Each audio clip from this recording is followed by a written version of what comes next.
Good, good morning, good morning. It's the Last Minute Laura show. Good morning, hello. I'm not ready, so I'm just gonna finish getting myself ready. I'm literally in jammies still, so you guys just hold on while I get myself put together here. Haven't taken my meds yet today. Haven't set up my lighting.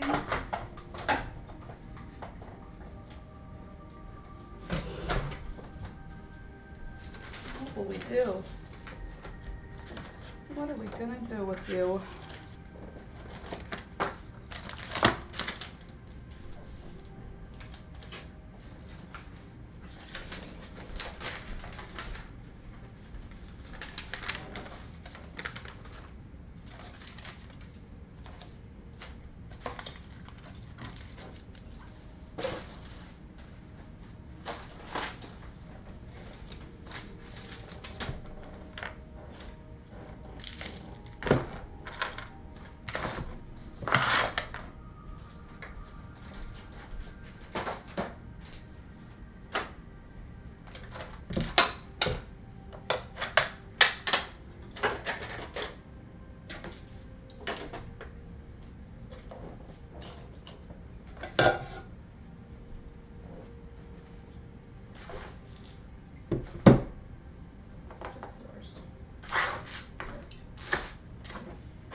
Okay.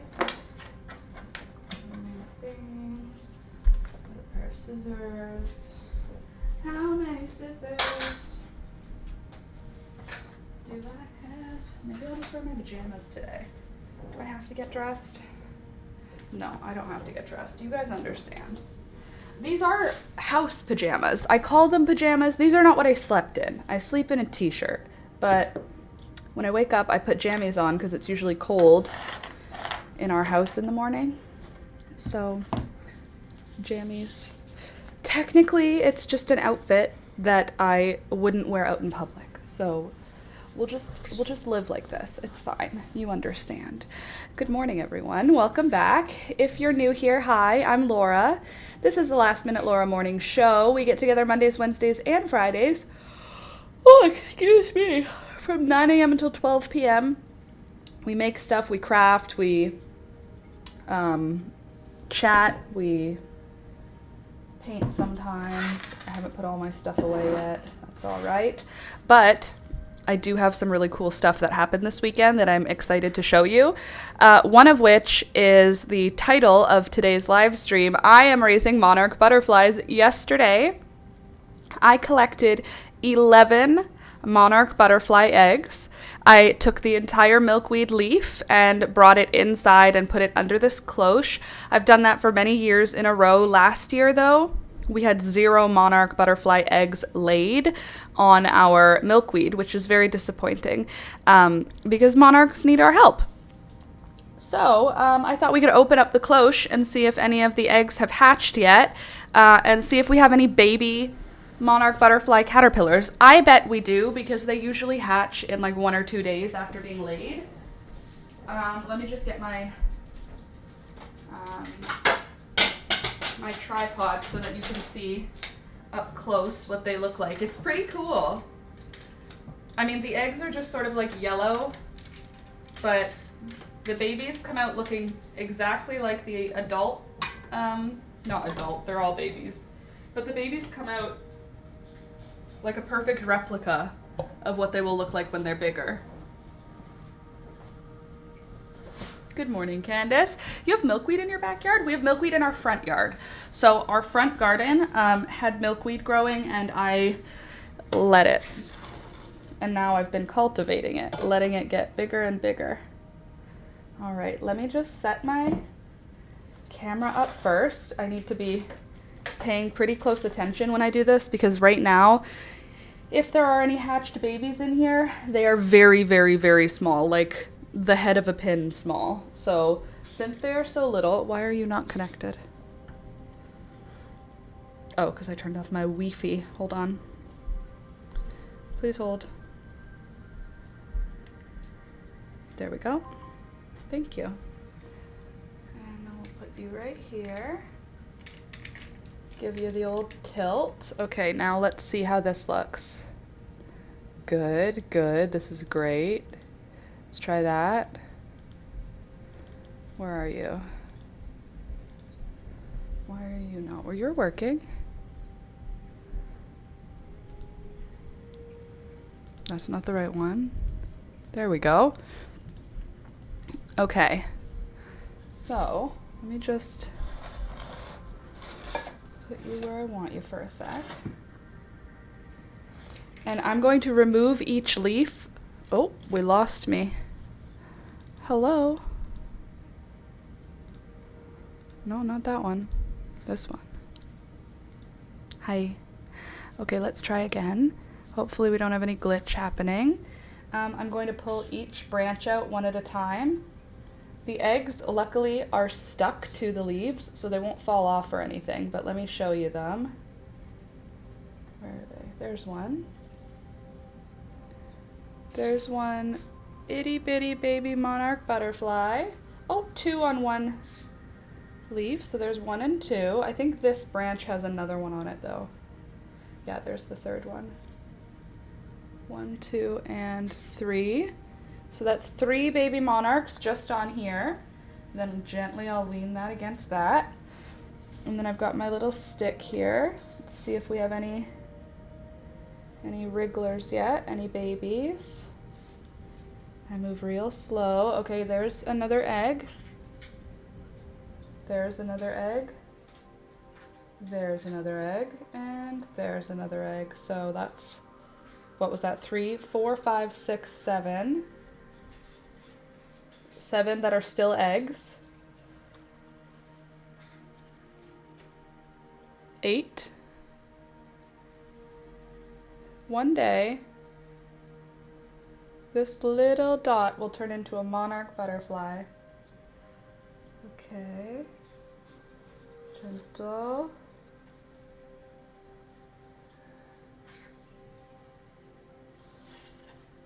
Oh, Jesus. Good morning and happy birthday to ya. Hello. Hello and happy birthday. Happy birthday, monarch butterfly baby. Just a tiny little baby right now, but you'll grow. Although you do have a sibling on here, so don't eat all of her leaf. Who's on here? Oh, this was your leaf. Baby's first monarch. Baby's first milkweed. Okay, so we have 1 monarch and how many eggs have we got up to now? We have 1 egg there. Then we have our 1 baby, another egg on here. So that's 2 eggs. Oh, just an itty bitty baby. Yeah, a teeny little one. So we have 1, 2, 3, 4, 5, 6, 7. Oops. 8, 9, 10, because there were 3 on this one. And then the baby makes 11. That's great. So far, hatch rate of 1 of 11. That's awesome. Over the next 2 days or so, we'll probably have a whole bunch more hatching out of their tiny eggs, and they'll start to become itty bitty caterpillars. You see that egg right there? I made it right on top so that we can see it. When it hatches, we'll notice. It's gonna be so fun. And then there's, yeah, and then there's another one down in there that I can see too. I think you can actually see 3 of them. Yeah. So that's good. We'll be able to see them when they are getting ready to hatch. And as they grow, they will be able to watch it happen. So I'm quite excited about that, let me tell you. These guys are, hopefully we are going to get 100% success. I think our average is 90%. So far, we've only had 2 that we've ever grown come out deformed. That's not true. We had 3, but one of them didn't even come out of its cocoon. 3 failures. 2 adults that came out with deformities, so they didn't survive. And then 1 cocoon that rotted before the butterfly came out of it. So of all of the butterflies that we've raised before, we've only had 3, I think, deaths. And hatch rate, I'm pretty sure it's 100% hatch rate. I don't think we've ever lost an egg. I think we've only ever lost in the transition between caterpillar and butterfly. So that makes me feel good. I feel pretty hopeful that we're in a good spot and that we are going to have a good amount of butterflies, hopefully. And I will check outside on my milkweed every day. And if I see any additional eggs, I bring them in. We have predator insects. Yes, let nature run its course. No, I don't let nature run its course. I'll save them. And then they will be released as adult butterflies, and they will be able to live a happy, wonderful butterfly life. Okay, so another thing that my sister and I dug clay out of her backyard. So my sister's husband had to dig in the backyard to put in a post. And then as he was digging, we noticed some of the clay was gorgeous. So when I don't want you to miss this.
Alright, let's see if this lists glitchy. Are we done glitching? Not yet. Nearly there.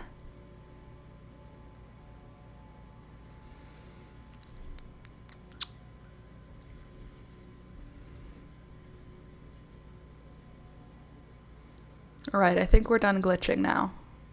Maybe just a little bit, but mostly I think we're done glitching now, which would be super for us. Wouldn't that be just grand? Okay, and now let me show you what I was going to show you. So not yesterday, this weekend, I was at my sister's house and we ended up digging a beautiful amount of clay.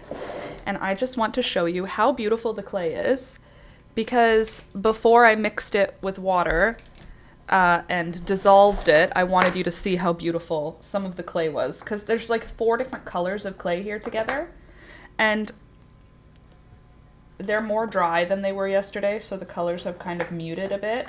But there's like a true yellowy clay in here. And they look like beautiful rocks. They're not, it's just soft clay, but like look at the way the clay was just in the ground. Look at that gorgeous color. Isn't that pretty? And then there's like this one, look at this. This has 3 beautiful colors. So there's this yellow with this bluey green, this super dark blue, and then mud red, all in the same like area. Isn't that weird? And like, here. I feel like I need this to be closer to it. Here. There, that's better. Do you see what I'm talking about? Like what? In clay? What kind of colors is that? And then like as proof, okay, look, here's how pretty it is, right? Look at the like channels. It reminds me of my jasper. And then look, I could just break it open because it's clay. But look at the, hold on. Where's my camera? I need to be understanding what I'm doing here. Like this. Hello.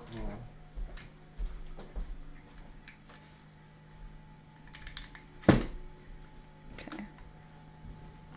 Like, do you see inside? That beautiful color?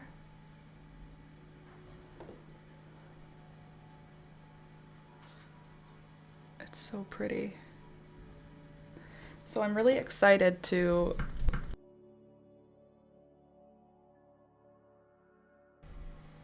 let's try that again. So I'm really excited to try and turn this into pottery. Unfortunately, I will have to mix all the colors together, but if I didn't have to, like, look at how beautiful that yellow is. What do I even do with that? Isn't that stunning? It's just, that's just how the clay, like when we scooped it out of the ground, it just looked like this. It's so bizarre to me. I just kept scraping at it and like cutting it apart, but like look, it's just clay. But like look at these colors. Isn't that amazing? They're beautiful. Gorgeous, gorgeous like ochre yellows. Same thing here, look at this color. Like, is that whole little chunk gonna be yellow then? Pretty much. Could mush it all together into just yellow clay. Can you imagine if I had the time to break apart the clay into its assorted colors? Can you see that teal color though in this one? There's this aqua colored clay in here. It was way more visible yesterday. Should have taken, actually, I did take pictures. I'll show you the pictures I took. But like, look at this. Do you see the like rivers of different colors of clay? How interesting is that? I think that's so cool. It looks like rock. It looks like a piece of jasper, but it's not. It's just mud. That's what mud, like look, watch. Isn't that weird? Just be patient, all. She will return. Am I still not there for you? Why? Oh, it's still glitching for you guys. I'm sorry.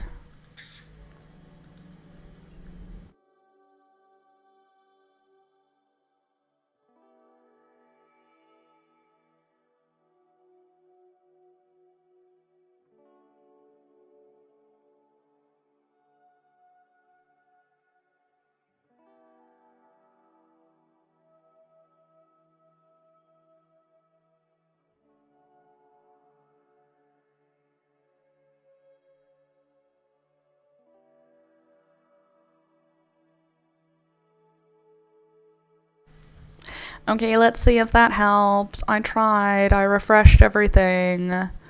Hopefully it's gonna be just fine now. Excuse me.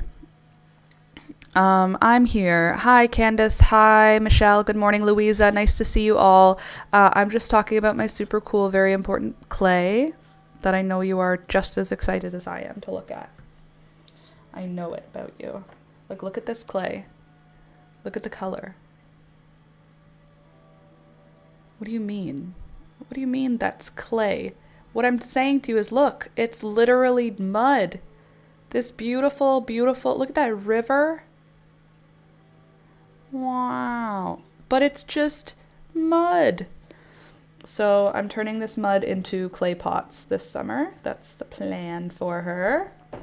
She's going to be a lovely, lovely clay pot. I kind of want to make a pot without like doing anything to this, like just like out of the shape it is. The problem is there's no sand in it and there's air pockets, so I do actually still have to do all the wedging and stuff. I wish I didn't have to though. I wish I could just sort of like squish it into place, like under a hydraulic press or something, maybe press it all together.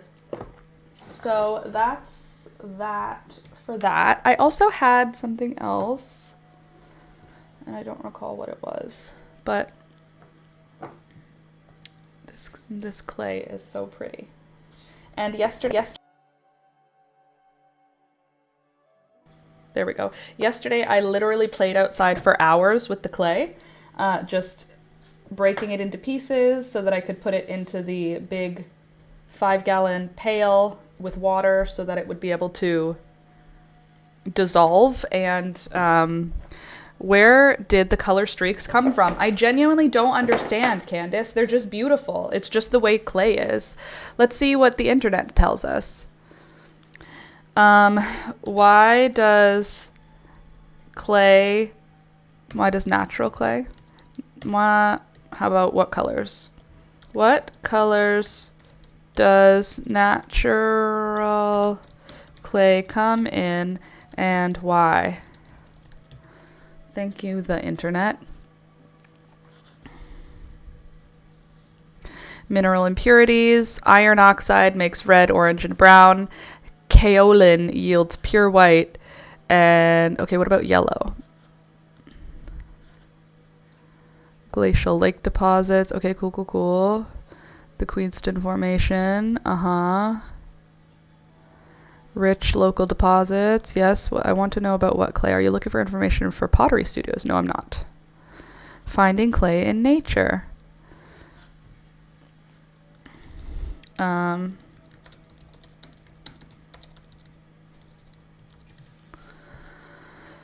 Let's see what the internet wants us to know about finding our own clay. No, that's not what I wanted. Thank you. Organize your clay. Clay in nature. Yes, I see all of the clay. What I'm looking for is a diagram that tells me what it is doing.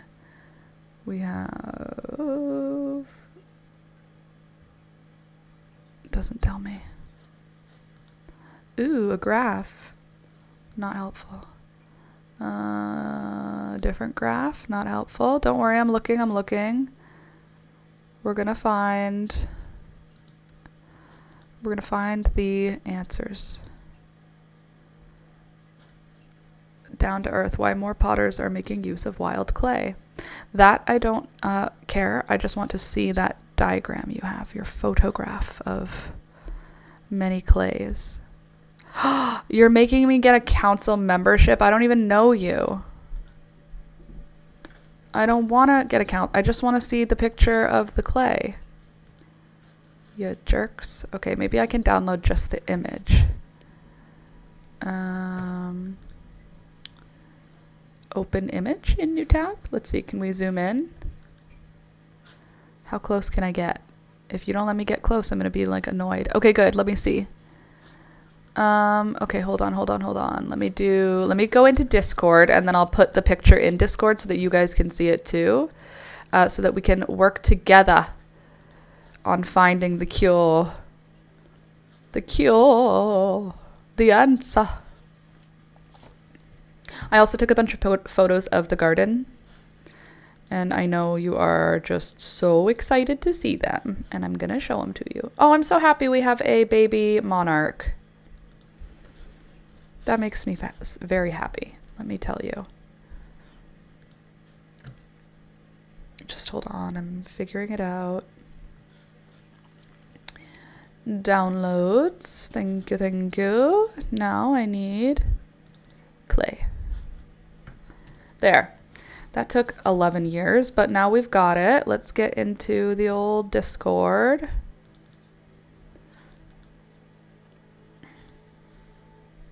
Okay. So, put you here. Get rid of you. Get rid of that. There we go. Beautiful. Just beautiful. Thank you. Thank you. By the way, I hope you guys are having a good morning. I woke up early and then decided to stay in bed, and then I ended up being late. But I was early before that. Okay, so in this picture, cool. It just says locations. These are all the colors of clay in different locations. Ohio, boring. Texas, beautiful. Washington? No, South Carolina, beautiful. Puerto Rico. Minnesota, boring. Kansas, boring. Florida, looks like poop. Alaska, gray, interesting. We must be like New York and Michigan. Oh, true. I didn't think about that. Where did we see? Michigan. New York, okay, boring. We're better than that. My colors of clay are way better. New York, okay, and what was the other one you said? Michigan.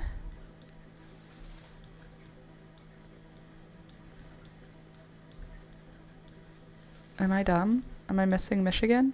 There it is, Michigan, gray. No, we're better, and we're better than New Jersey. We have beautiful, beautiful, beautiful clay colors that are not being seen. Just say no to membership. Don't be pressured. I won't be. Thank you. We must be like New York and Michigan. And where did those color streaks come from? I have woken up to the beginning of a sinus infection. Fluff. Oh, that sucks. I don't want a sinus infection. I don't even remember the last time I had a sinus infection, and I'm happy about that. I don't want one. So all this clay is going to be ground up, essentially, and dissolved in water, separated from its impurities, and then allowed to partially dry until it's time to form it into pottery. And that's what I'm going to be doing probably this weekend. Oh, excuse me, probably this weekend. I'm just about to upload a bunch of photos into the Discord to show you how beautiful the garden is today, because she's doing the most. And I also got adorable pictures of Miss Elizabeth in her dress that I'm going to show you, because she's so freaking cute. All right, let me see if I missed anything. No, I got you all those ones. Okay, so first Elizabeth in her dress, then I went to the Superstore, which is a grocery store where I live, and all of their garden center plants were on clearance. Candace, listen to this. They were on clearance for 24 cents. If I ever get that again, I will buy everything that is left for the perennials. I don't know why I didn't buy all of the perennials that were left for 24 cents. That was dumb. And I said to Alex, next time, if this ever happens to us again, and I say, okay, I've got enough, say, Laura, please buy the rest of the perennials. You will regret it. And he said, okay, I'll say that to you, but whatever, man. So, yeah, I only bought 26 plants, What? Wish I was there. Yeah, I felt the same way. I was like, I should probably just buy all of them. Anyway, I bought 26 plants, which ended up being under $7. It was like $6 for all the plants that I bought. Hold on. Sorry, I'm just trying to get all my photos here. Nope, not this one.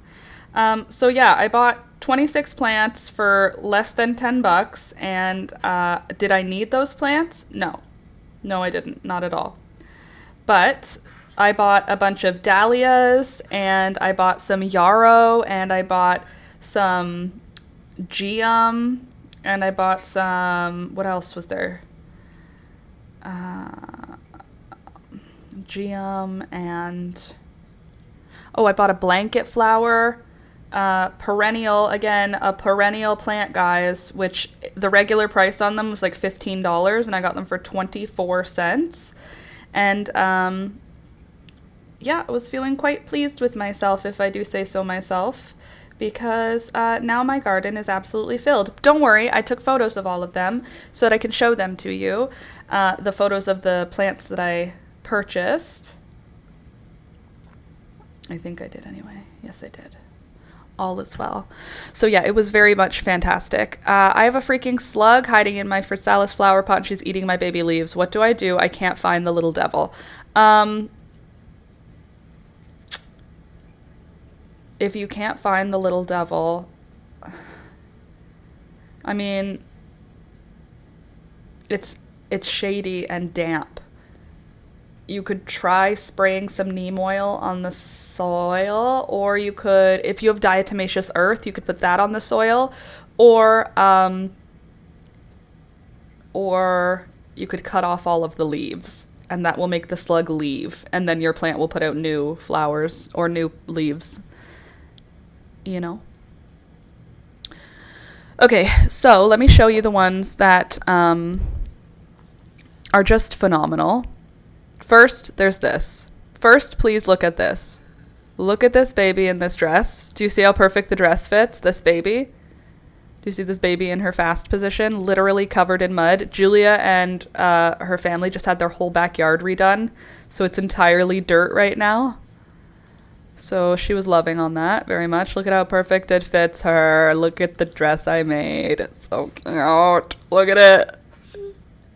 She was trying to wrap these vines around her neck. That's what she was doing in this picture. She was grabbing vines and actively trying to wrap them around her neck. So you know when people are like, babies won't put a plastic bag on their head? No, the first thing they do is they try to put it over their head. I don't know why. But this vine right here, do you see what's in her hand? The next step was, let me wrap it around my neck. It doesn't need to make sense. Thanks. Not a doctor. I have neem oil. Okay, I would try the neem oil. Holy shite, she's a walking, talking little lady. She's a runner. I mean, her running is, like, bad, but she is making the effort. Look at that. Look at that speed. She's so friggin' cute, you guys. Okay, so one of the things I got that is an annual. Okay, so I did spend a bunch on annuals, even though I mostly wanted perennials, but most of the perennials were gone, obviously.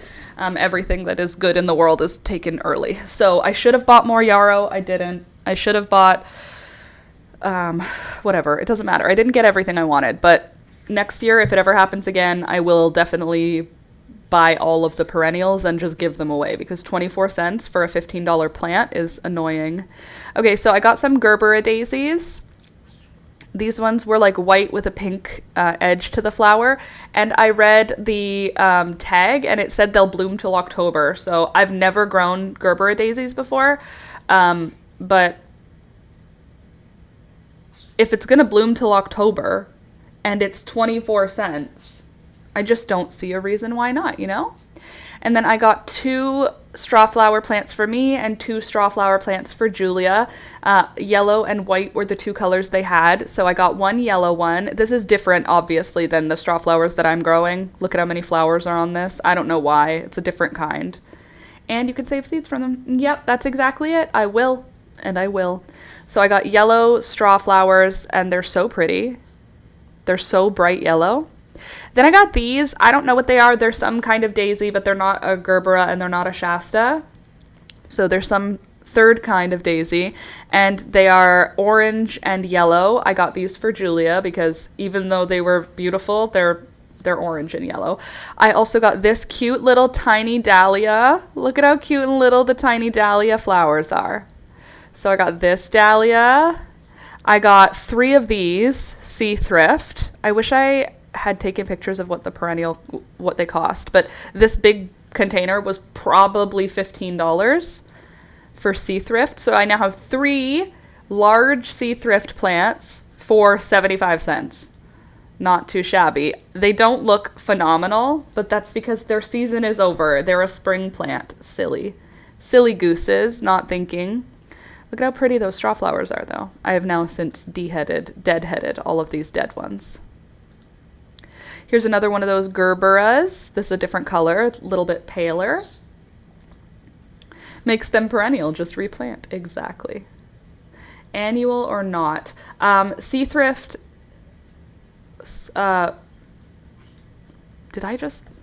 hold on. Yeah, Sea Thrift is a perennial, so I won't have to worry about her. Then I also got a Delphinia, a meadow sage, also blue meadow sage. And these are a different dahlia that I got. So all of the dahlias that I got were sold as annuals because technically they'll die in the frost. Sorry, my tummy's itchy. But they're bulbs. So I'll just pull the bulbs out and then we'll have them next year. So this one, it wasn't gorgeous, but it does look like it's going to be pink and yellow. I mean, I know it's pink and yellow, but it doesn't look as good as I think it will look. So that was our first flower set. Here's the next grouping. I got some white. There we go. Some white straw flowers. These are beautiful. Again, I'm going to search why these are like multi-head and multi-bloom, but I don't know. This one I got as well, Arizona apricot blanket flower. So that's awesome. That's another one that was $15 that I paid 24 cents for them. Another one of those beautiful Gerberas. Oh. See this poppy? This is the smallest poppy that's ever bloomed in my yard. I was trying to show you just how tiny it is because it's so small. Look how small this poppy is. Look at it compared to a regular poppy. Here's a regular Shirley poppy. There's a little tiny poppy. Regular, little tiny. Isn't that cute? Never saw a blanket flower that color. Me to take 2 pictures, but the petals fell between the pictures. Literally, I was like, I can show you how they look. And then the petals fell down. And I was like, well, oh well. Look how small it is. It's so cute. And there's that silver straw flower again. Okay, now we're getting into the actual garden this year. Let me just refill my coffee first because this is about to blow your mind. I'll just leave the screen on this for you to start having your mind blown, and I'll be right back with fresh coffee. Why am I like this? Look where you're going before you do stuff, you goofball.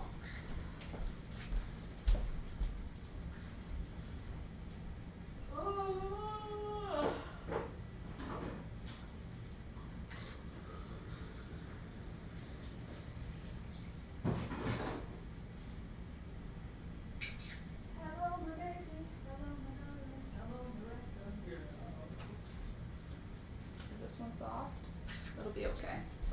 Good morning, bird. Do you see that I have a peach? Would you like a bite? Yeah, you want some peach? Here. Here. Watch.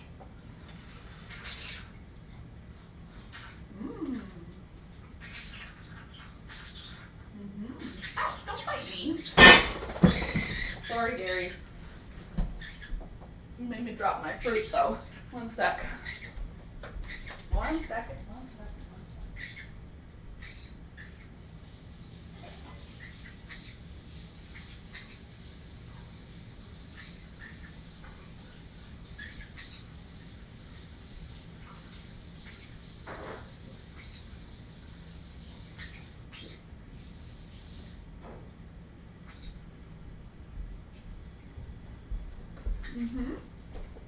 Here.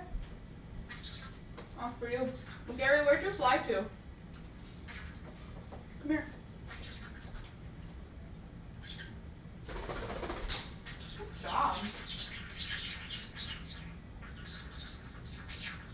such a grumbly man. I'm bringing you treats. You come in here talking at me like that? Jeez Louise. These birds, man. So rude. Okay.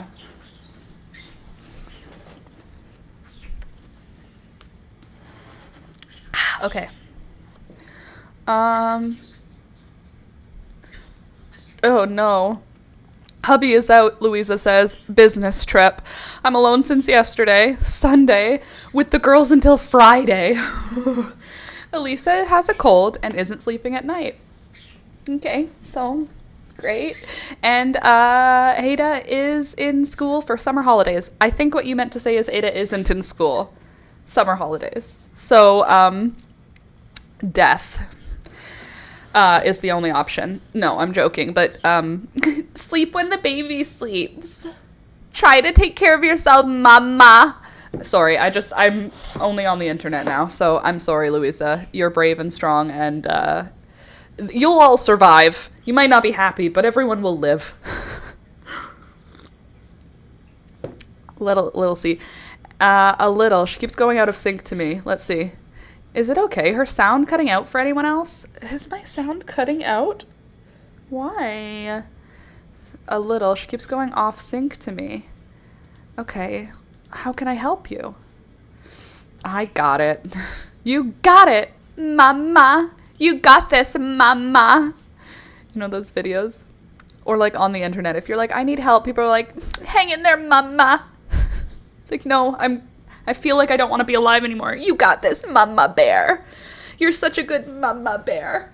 No, but I want to take the long nap. Oh, mama. You're so strong, mama. Hang in there. Okay, now, everyone refresh your screens. If you're having lag, I would like to show you my garden now. It's important, okay? And I need you to pay attention because at this moment in time, my garden is at its absolute most magical.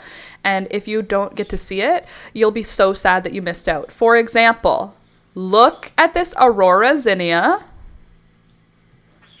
Huh? Who is she? Also, I need a quick second here to just write something down that I just thought about, because I'm trying to figure out what zinnias are blooming.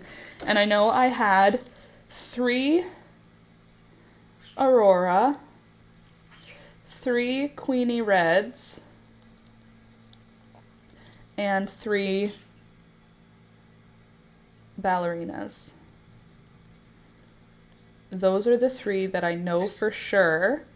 I have 3 of each. Right?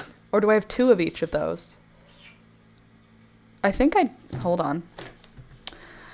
Oh, why? I'm pretty sure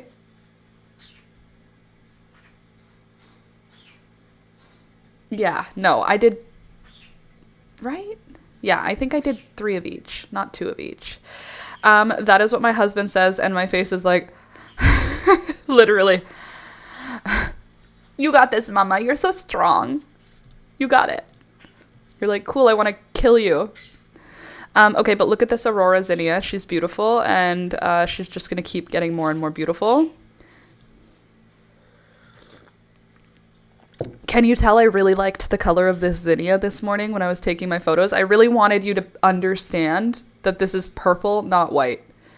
I don't know if you could tell by my photos. I was going, wow, look how beautiful this zinnia is. Do you think they will mistake that purple for white?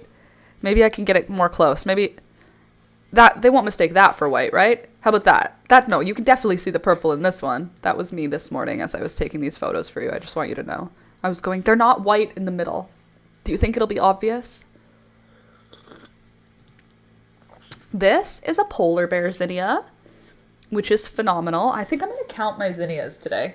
I'm going to write that down so I can figure out who's who. Count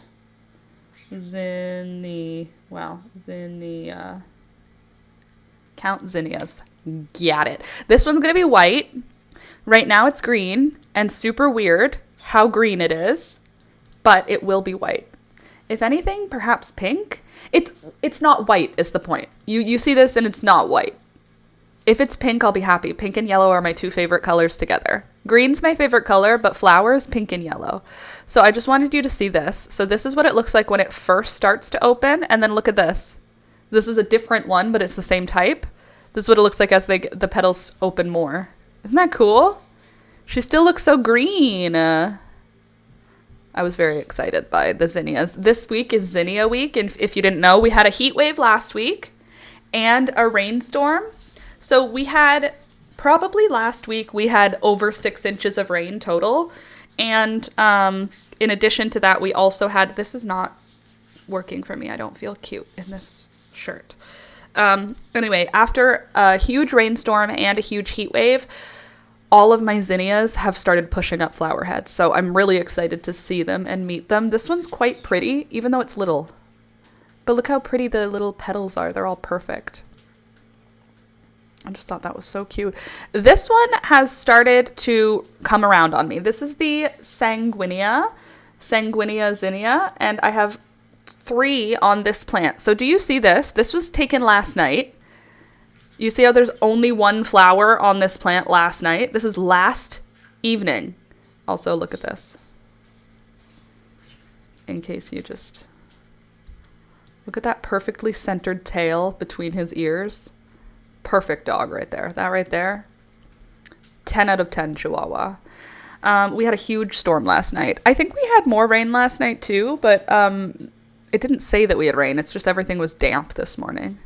This is another one of the Malva zebrinas. This one is so prolific with the flowers and it looks so healthy. I'm really pleased with how this one's looking. It's got so many flowers. And the lobelia is really like... It's quite lovely. I am going to continue to grow it. I mean, like in the future, instead of just this one and done. There's some flowers that I'll not grow again. I think I will, in fact, grow lobelia again because she's quite cute. She's quite bright blue. I was trying to make it make sense because, like, when you look at it, it's both blue and purple. Like, look, blue,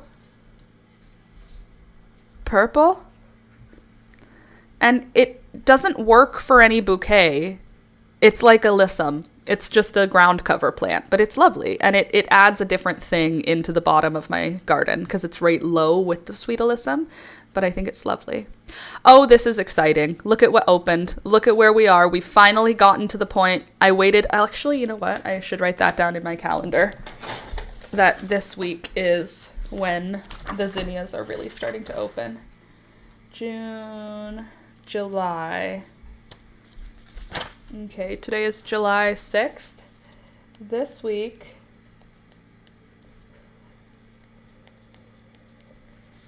is zinnia bloom week. Mostly this is for next year. I can look at the calendar and then see what was ready. This is my Apricota Cosmo. This is my favorite flower. Currently in my... I think it's my favorite flower. I think this is my favorite... my favorite flower to look at. I think it's just gorgeous. I'm obsessed with it. It looks beautiful from far away. Look at the yellow lines. It's a pink flower with yellow lines on it. And the yellow lines create this like glow. So it looks like it's like highlights. Like you look at it like this and you're like, oh, that's a pink flower in the sunset, right? No, that's a pink and yellow flower. It's so beautiful. Who did this? Who invented you? Who made you this way? So I just wanted you to see her because she's my favorite thing in the whole world. This zinnia is the first zinnia I've ever let go this long. I usually cut them as cut flowers. I'm very hesitant to leave zinnias on the plant for a long time because to me, zinnias are a cut flower that I cut for myself. So I've been leaving this one on. And since leaving it on, look, it's deciding to put out more petals now. So I thought it was already finished and this was going to go to seed and be finished, but it's actually putting out petals in the middle. So it's about to get bigger. Also the colors with that pink at the edge now, it's starting to get really interesting. It was just peach, but look at these. Do you see the like blush pink edges? Very pretty, very bridal. And then the underside of the petals has this green sort of metallic look to it. Isn't that cool? I'm obsessed with her. Absolutely obsessed. I was trying to get pictures of these. These are yellow lines. These are not shine on the petals. The petals have yellow borders on each of the petals. You see the border lines are yellow, but it creates this illusion like it's sun that's doing that. I love that. I love that about her. Oh, what? You want to see more photos of the same thing? Don't mind if I do. Okay, this is the Queenie Lime Red. I am so excited about this one. I don't know why I thought Queenie Lime Red meant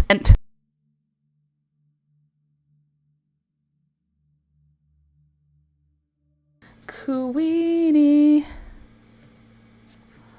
Lime Red Zinnia. So I don't know why my brain was like Queenie Lime Red equals a red zinnia. It doesn't. It really doesn't. It's almost not even fair to call it a red flower because that does not really translate to a red flower to me. Like the Queenie Lime Orange is an orange flower. Like Queenie Lime Orange. That's an orange flower. Like look at that. Queenie Lime Orange. That's orange. The flower itself is an orange flower. But Queenie Lime Red is not a red flower. It's a muted sort of romantic looking flower. Like look at that. That's not a bunch of red flowers. That's like a muted sort of like a moldy berry. It's like a fruit salad. It doesn't look like red to me. And since it does not look like red to my eyes, I love it so much. I don't love red and I don't love orange, but look at this. My brain would not call that red or orange. That's pink and green. That's purple and green. Look at her. Oh, how pretty. Isn't it though? And it's putting out another round of petals. So even though it looks full, like that's a pretty full looking zinnia at this point, it's going to have an even larger number of petals coming out. So turns out I love the Queenie Lime Red. I should write that down also. Turns out I love Queenie Lime Red. And then in my garden notes at the back of my bullet journal, I will put plant Queenie Lime Red next year. There. Now I won't remember. Now I won't forget because I won't remember. Anyway, this is the prettiest zinnia right now in terms of like interesting. I find this one just gorgeous and interesting. Can you tell I was gardening? Look at those fingernails. This is my perfect golden, Laura's favorite perfect golden zinnia, and it turned out perfect, true to seed, exactly how I wanted. Look at her. Tell me that's not the perfect yellow. I look at that and I'm like, the inner part of the flower is the same color. The little mini flowers inside the flower are the same color. I love this. This is a gorgeous piece. Actually, I'm also gonna say plant golden. Wow. Can you not? Golden wow. Zinnia again. My pen is not working. Okay, and then we get back to the beginning of that. So now let me show you more. Let me just show you it all. Beautiful golden, perfect golden, yellow golden zinnia. Stunning. The perfect yellow. That, if you wanted to know what the right yellow is, like the correct yellow, it's that. That's the color. Here's another one of those Gerbera daisies. So this Gerbera daisy is similar to one of the other ones I showed you. This one just has pink only on the tip, not on the whole edge of the flower. Again, you're going to bloom till October, so I'll take it. So this is what it looks like first, and then it opens up further to look like this. So that's exciting. This is one of the dahlias that I bought for 24 cents. It's cute. It's little. It's yellow. I don't care particularly for it. It's more about the fact that it was a dahlia and it was 24 cents. That's all it takes for me. This is a strawberry blonde marigold. It looks like a gold and red bicolor right now, or an orange and yellow bicolor, but it's actually a strawberry blonde that got a little bit too much sun or not enough sun. But it will look strawberry blonde eventually. But look, I wanted you to see how small the dahlia is. The dahlia is the size of a marigold. So it's not a stunning dahlia, but that could just be because it was not treated well up until now. Here's one of the Gerberas that I'm giving to Julia because I don't like it. Sorry, Jules. It's kind of like the peppermint stick zinnia, which is beautiful when it's blooming, but I don't have anything else that has that ticked sort of pattern on it, and I don't want to introduce a new pattern at this moment into my textures. These are the ones I got for Julia. Again, there were two colors. There was orange and red and yellow and orange. So this one's the orange and red, and that's the yellow and orange. So the yellow and orange is quite lovely. It doesn't look anything like the Jolly Jester, so don't even suggest that because that would be incorrect. And then I got her this. I showed you that already. Oh, also, I thought I had a peach Melba marigold. It turns out it's a Bloody Mary. So this is what it bloomed as first, and I went, oh, it's a peach Melba. Nope. The subsequent blooms have been getting more and more bloody, so I think it was just a Bloody Mary that had a fluke for its first bloom. So, very good. Bloody Mary nasturtium. We've got her. And then we've also got this gorgeous salmon-colored nasturtium. Alex was like, is that orange? And I said, no. Alex was pointing out a bunch of my flowers yesterday that he was like, is that orange? And I had to explain what orange is to me.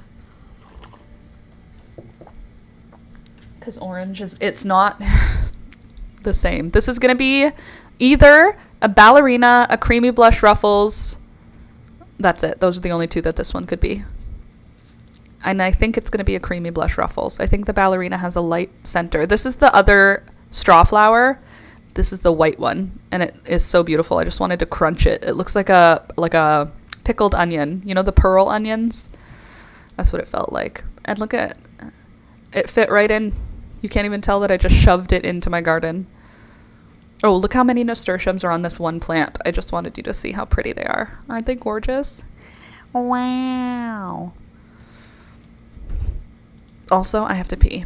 So you're going to have to hold off and just hang out and talk amongst yourselves for a minute because I drank 2 cups of coffee, well, 1.5 cups of coffee and a whole cup of water. So I'll be right back. I'll turn my mic down and the music up.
Hi.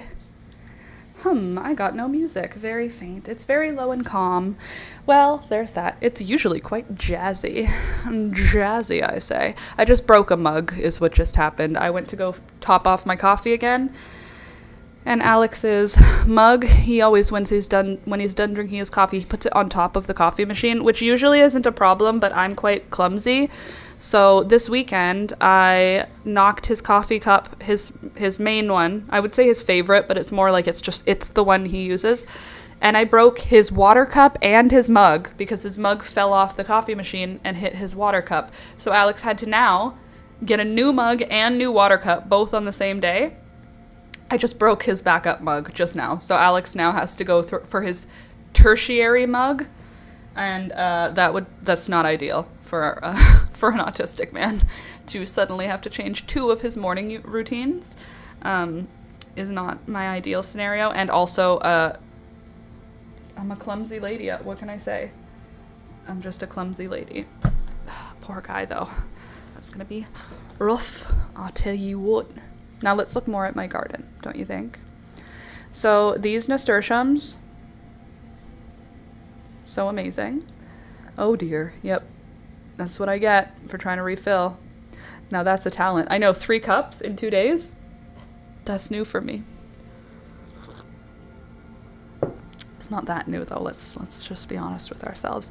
I just wanted you to see how many of these flowers are blooming on one plant and how insect just ridden my garden is at this time. Do you see the leaf miner insects damage? The adult insect lays an egg on the leaf or injects it into the leaf, whichever one, and then the little baby worm comes out of the leaf or comes out of the egg, climbs in between the layers of the leaf. So it's living inside the leaf. Like I can't access the tiny worm. It's hidden. And then it just makes these little channels all through the leaf like this. And it's all over my plant. Look at, they're on every single one of my nasturtium leaves, but doesn't seem to affect how many flowers the plant has, because the plant seems to just be totally fine with that. Now that's a talent. I totally get it. Not ideal though. Here's that zinnia, but a different angle. Looking lovely. There's that zinnia again with how much rain we got. And then again. Okay, this is me playing with clay. Are you ready for this? Oh, I think I have a bug bite on my foot also. That is just starting to bug me. Oh, itchy. I just want you to see the colors that were showing up yesterday. Maybe it's because it's not in broad daylight. I was playing with the clay. There's Toby. Me playing with clay again. Hold on. I got more pictures. Pictures of the clay's color. Because look at that. What even? It's just mud. Why is it so pretty? Look at how pretty this mud is. You ever seen mud so pretty? No, me neither. I did try to get photos to show you. Like, what? Look at the cracks that are happening. It's so pretty. But it's just mud. That's just how the mud was sitting in the ground. Look at that. There's like this teal color. It's like bright blue looking. And then this dark vein. Isn't that cool? Look at this. Look at this. Okay, this was pretty cool. You can't look at this and say that's not cool. That's yellow and blue.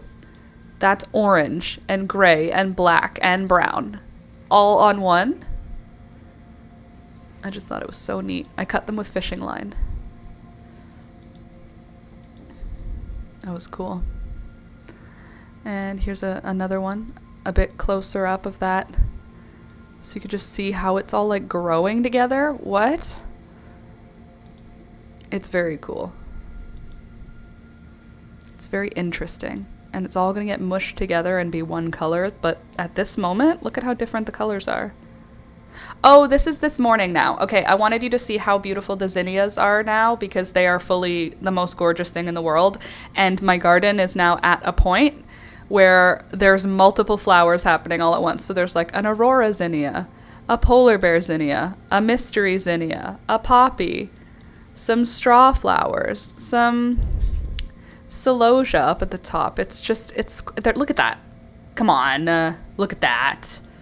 The celosia, the marigolds, the strawflower, the baby's breath, even petunias in there. Look at that gorgeous aurora zinnia. Wow. And okay, so this is this morning. You saw those sanguinias before, but look. Now there are 3 flowers. The plant had 1 flower yesterday. I woke up today and there were 3. There's the first one. So cute, so circular. And then here's the second one coming out. It has fly poop on it, which we just love. We love when flies take a quick break to shit on my flowers. But look at the color. Do you see a color difference? Look, this one's got like a brighter red, and because the yellow, it comes off more orangey. Then this one has a red middle. It's not yellow in the middle. Why is that? This one, all the little flowers are red in the middle. Or all the little flowers in the middle are yellow, right?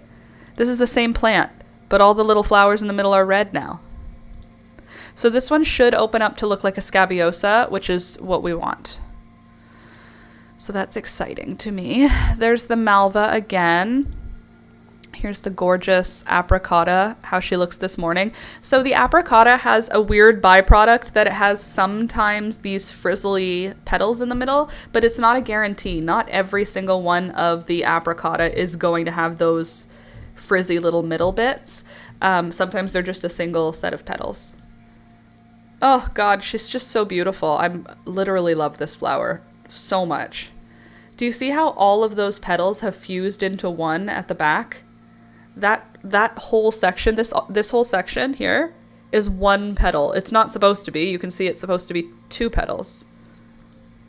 But this has all formed into one. So we have 1 petal here, 1 petal on the other, 1 petal on the bottom. It's turned into a 3-petal flower instead of a, I don't know, 8-petal flower, something like that. I was just obsessed with her. I love her. And then this baby today is getting darker at the edges still. And we're almost there now. Still looking even more and more beautiful. Here's how the polar bear looks the next day. So now those green leaves are opening up and showing that they are actually gonna be white. There's that cute tiny one again. Okay, so then I was looking at my garden from this angle, being like, from this angle, it's pretty phenomenal right now. Let me try and show you. So we have, just from where we're looking at this angle, we have feverfew down there, we have yarrow, we have early sunrise coreopsis, lots visible. There's lots that's getting going. Look at these. Look at those. Look at these 4 flowers right here. Aren't they just so pretty? I love these, like this 4-flower setup. And here's Toby. And here's all the garbage from the 24-cent plants that I bought. Isn't that nice though? I really love this, basically like this angle, the thing that shows these 4 flowers and then that straw flower. Okay, ready to see the angles of my garden that I think showcase the garden the best? Well, this one is one of them. Here's why it showcases the garden the best. It shows you that Toby is the size of a shovel. He's the size of a little garden shovel, a garden trowel. How big is your dog? Is he the size of a garden shovel? How long? Chihuahua for reference. How big is that shovel? Chihuahua for reference. And this is still out from when the kids were over. They were using it to pour water. Okay, this is what the side that is against the fence looks like, and it's looking really good right now. The coleus is starting to do something, and the cosmos still aren't blooming. I've been trimming them back. I've been basically holding them off until after the zinnias start blooming, and then I'll let them go. I just want the zinnias to have all the sunlight right now, so I've been cutting them. But here is the front sort of side. So what I did last year was I made rows. What I did this year is I made an island, and then that's that. No, my doggo is not that small. So tiny. I hope he don't roll in the dirt. I mean, if he does, I can bathe him in the kitchen sink. The way the flowers are blooming this year in little bunches, though, it's making me quite happy. Like this marigold being like compact and little bunch is quite lovely. And then same thing with the early morning sunrise coreopsis, gorgeous. At her vet check, she gained 10 pounds. She's now 35 pounds. Oh my God, just a baby. So you could have 7 Chihuahuas, Candace, if you wanted to. And it would take up 1 Bailey. 7 Tobys? Probably 8 Tobys is 1 Bailey. Okay, so this is right now my preferred angle of the garden. I think this is my favorite angle right now, because everything that you look at is blooming in this photo, which I think is great. The only thing that is gonna like make this even more exciting is this back corner here is going to be bigger with like yellow and pink and purple flowers. So yellow will be the marigolds. This bed is marigold, but the bed that's in front of it that you actually can't really see is the Cosmo bed. And then this bed back here is zinnias. So it goes zinnias, marigolds, cosmos. So those will all be pushing out in the frame this way, but it'll be behind this row of zinnias. So there should be yellow, pink, purple in front of behind all of this stuff. That's the aim for my symphony to be in its height. We're almost at like the crescendo of this thing that I do. It's almost at the top, and I'm very excited to see it at the top. That should probably be, if it's 2 weeks from now, I'd be shocked. I'm going to say 1 to 2 weeks from now, the garden will be at its most magnificent. I said to Alex, I'm so excited because this week I get to start cutting zinnias, and I wait for zinnia cutting basically from December all the way until July. So for me, cutting zinnias is like, that's when I start to feel very, very excited about summer. And that's where I'm at. These zinnias will be cut flowers soon, which is great. So there's my garden. Those are the angles I like. Everything is going really well in the garden. Mostly, I've pulled out most of the poppies at this point because I'm over them. That's the truth. It's because they're taking up room that the zinnia, they're covering the sunlight that I would rather give to the zinnias. And that's just the way it goes for them. Sometimes you win and sometimes you lose. And if you're in my house and you're not providing enough, then I will be pulling you out of the garden. Let me just write down what I did this week. So, week of July 1st, I pulled most poppies,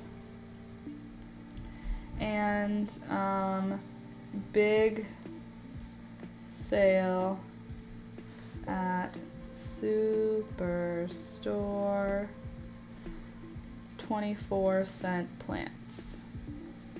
There, and the date. So I'll know for next time. Oh yes, and then 3 Queenie Lime Red. How many of each? Hold on. Okay, best backyard ever. I have a list that I'm trying to go through. Remove poison ivy? Check. Clean up the weeds? Check. Throw out all the big garbage? Check. Put away things that are not garbage? Check. Get enough seating for everyone? Check. Make dedicated pea zone for Toby, working on it. Make more shade and make more barriers to no-go zones. I don't want to make any more barriers. They're so annoying to move around. I might have to remake the ones I already made. So those are the plans for this time. I also need to do my July, August to-do list. Oh, also, I wanted to show you, I finished the dress entirely, the baby dress. I put a snap button on it that I had in my stash. Listen to this. Gorgeous. So it snaps closed now, and it has the skirt on it, and then the inside, if I turn the whole thing inside out, you can see that the bodice is fully lined. Do you see the dirt? Look at the dirt on this. Elizabeth wore it out in the backyard while we were digging the the hole in the ground. It's still damp. She just got soaked in it. And then I said, I have to take it home. I'll wash it and bring it back. But I have to take it home for my after shots. And I think I'm going to take all the after shots with the dirt on it. I was going to wash it and then do it. I think I'm just going to be like, these after shots are being taken after the child had a chance to wear it, which is why it is covered in soil. But I think it's going to be a good video. I hope it is. If not, at least it'll get me back into the program of filming and editing videos. So that's good. What other things do I have to write down? What's going on in July? Ooh, big yawn. July. Okay, and what's this list here? Summer highlights. Wait, something big happened. Oh yeah. July 5th, I found Monarch eggs.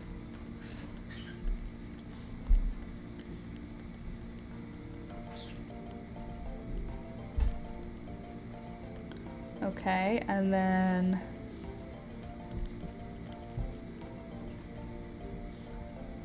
big sale on plants at Superstore, 24 cents, exclamation point.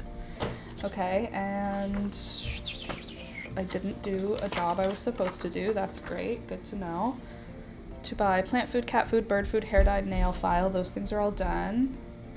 First baby's breath flower opened on June 4th. Isn't that nice? Okay, and bird food, okay. Wedding, good. I don't think I have anything that I missed, which is great. I think I'm on track. Who could that be? Me? On track? Never. Okay, so that's good. And now we have, hold on. Where waiters to go fishing? Check. Go to a comedy club? Not yet. Go to a mine? Not yet. Go foraging? Check. And then in brackets, I'll put mulberry, comma, service berry.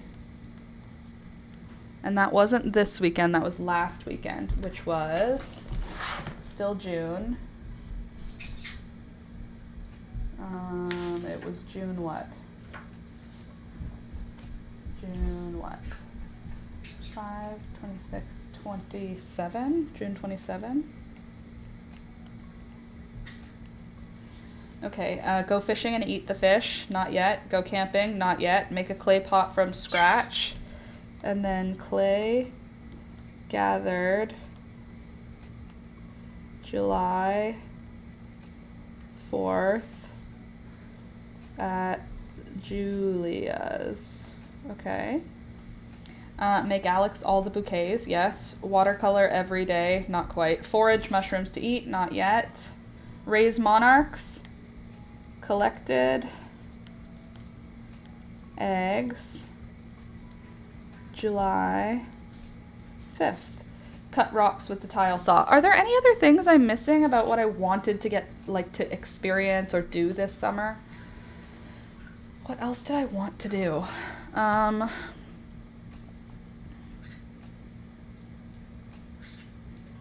Do I want to get a tattoo this summer?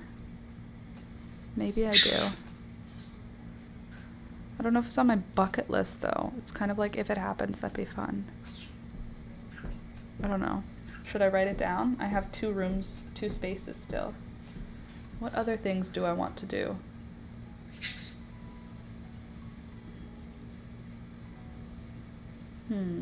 Maybe I'll write it down. Just that way it's there. Get a tattoo with Alex. Sold. Get a tattoo with Alex. I can't think of anything else I want to do. Oh, yes, that's not true. I want to sew myself something. Sew myself. Wow, this is going great. Sew myself clothes. Great. I I asked Alex yesterday to get my sewing machine out of storage, and he had to go through our entire closet, which is like 8 feet deep. It's only 4 feet wide. It's the entire space that's underneath a set of stairs, and the stairs is like 14 stairs. So it's like 8 feet deep, but it gets progressively less tall. You know what I'm saying?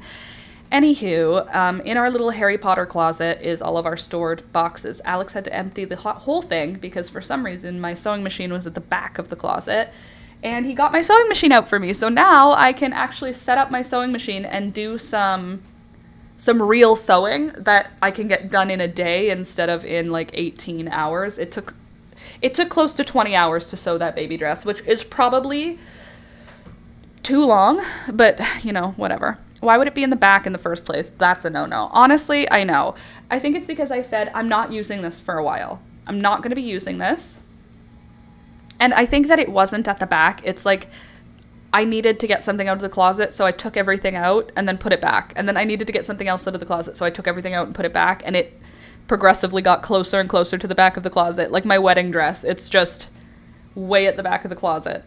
And it just lives there quietly waiting until I have the energy and space to even look at it again. Ooh, excuse me. So now my sewing machine is out, and I think there's nothing that's up with it. I don't think it has any issues that I'll need to address. This is just a brother machine from Walmart. I got it a few years ago. I believe when I got it, it was on sale for like $200. It's probably not even available anymore because they replace them so often. Ooh, I could sew on stream with you guys if I just turn it like this. Anywho, yeah, my plan is to sew something. I have another niece, nephew.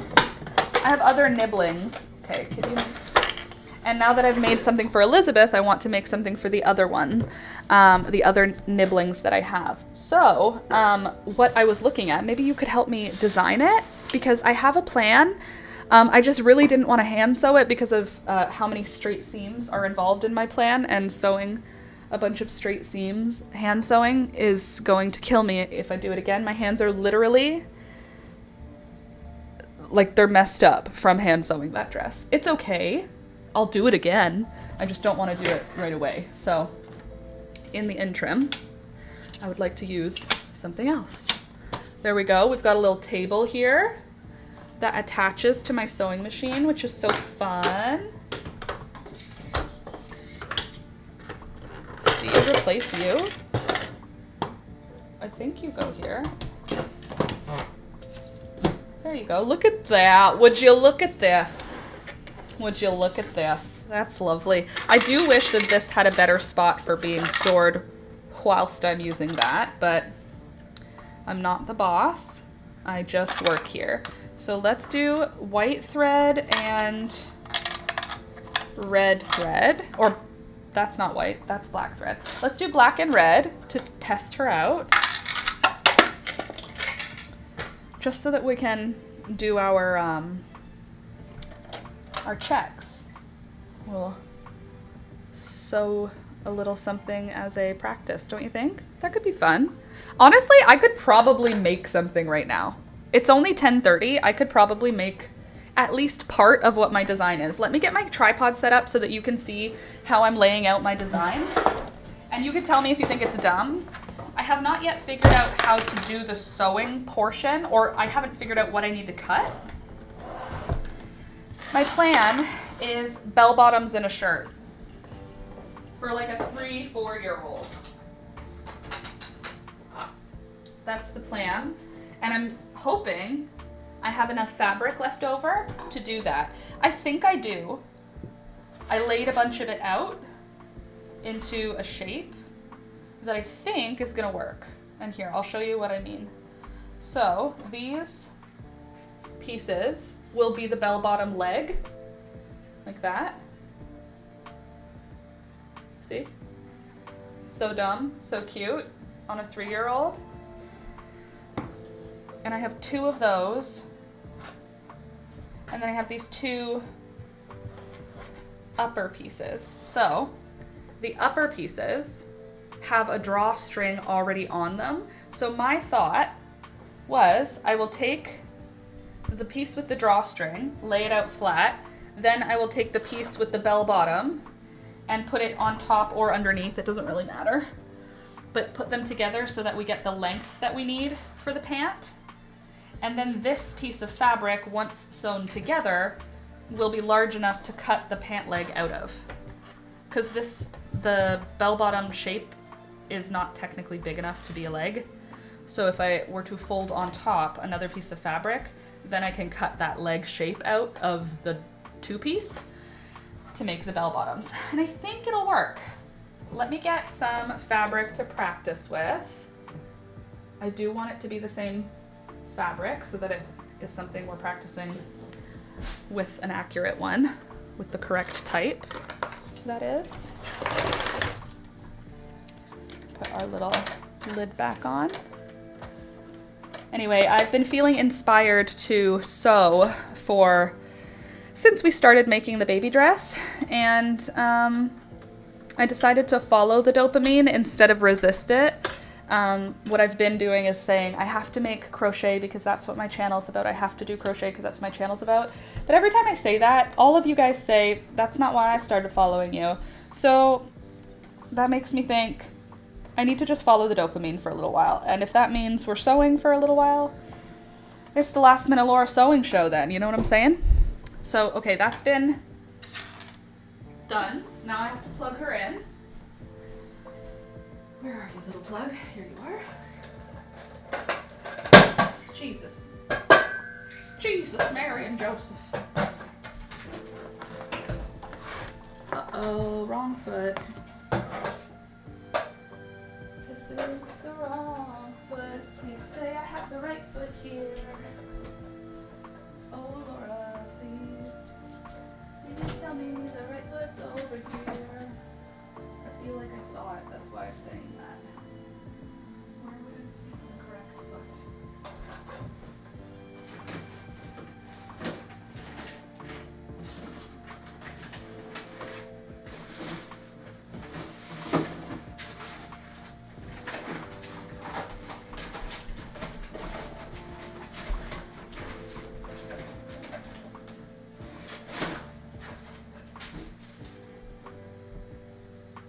Oh, I know where I saw the foot. In my sewing box.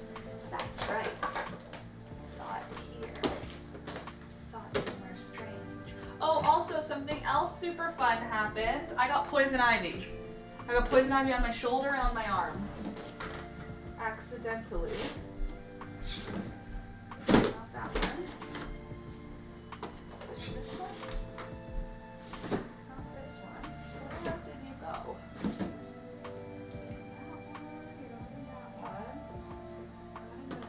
I know I saw it very recently. Somewhere it wasn't supposed to be. Somewhere that made me go, huh, that's not where you're supposed to be. Where? Ah, there you are. That's not where you're supposed to be. Ta-da! Got you. Think you're so clever. Unless this is it. One of those two is it. Do we need any of these sewing machine things? Let's take that out just in case. What is a sewing machine pedal doing in a Beautiful Things box? That's not where it goes. Silly goose. You stay up here where you belong. You guys go over here.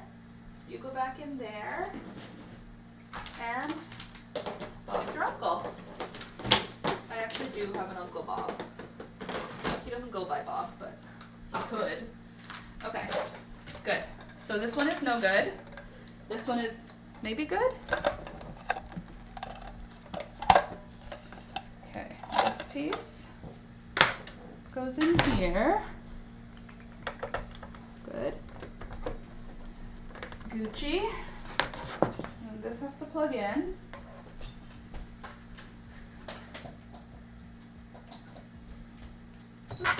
Gucci. Okay, and now this We don't need you. You're not from here. You're incorrect and you're not invited. Thank you. That was my serger pedal. Silly Alex. Can't tell the difference between a serger pedal and a sewing machine pedal. Okay, not there. You go at the back. All right. Good. Sewing machine.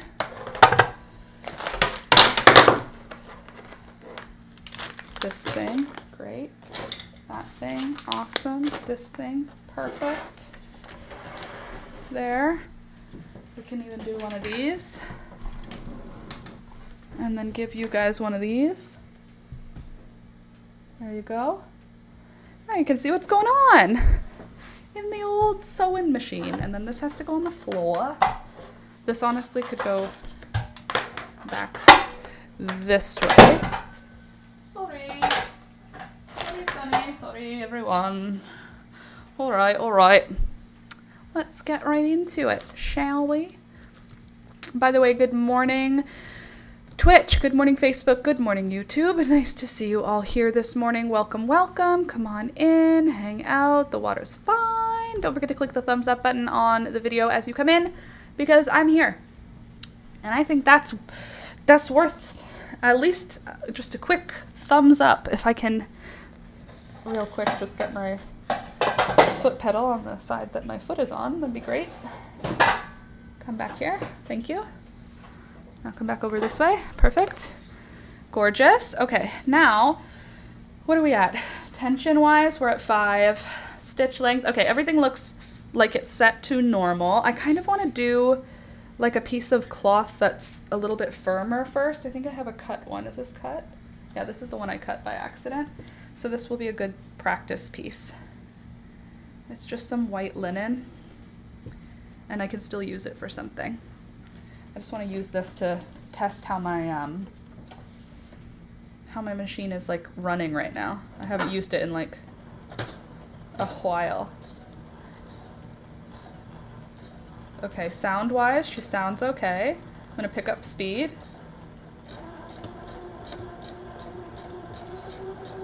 All right, she's not moving forward, which is not a good sign. Bring you up. Okay, yeah, we've got issue. Issue number 1. Okay, let's try again now that we've got that out of the way. That looks like that was just a starting problem. Hopefully. That machine looks like it does a lot of fancy stitches, which is the reason that I bought it. And now as an adult who sews occasionally, completely unnecessary. Like truly and completely an unnecessary thing. Pretty, they're cool, tons of cool options. I literally only ever need the zigzag stitch or the straight stitch. Anything else is like overkill. Okay, so that's little, we don't need that. Stitch length, everything here. Let's make the stitch length a little bit longer and then just give it a start.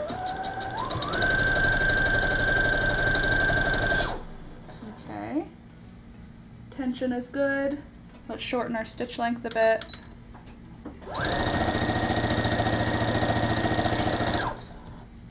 Tension is still good. Shorten our stitch length a little more. Tension's still okay. I don't think we can go much shorter for the stitch length, but I'll try.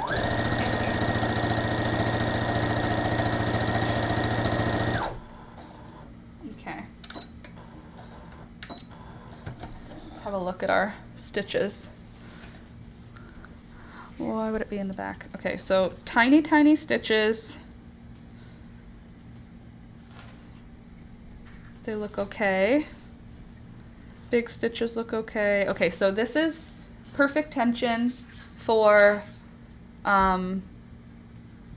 thick fabric. So I think we'll need less tension for loose fabric. Like this fabric is not super firm. Let's see if I can. Oh, this is too small of a stitch length.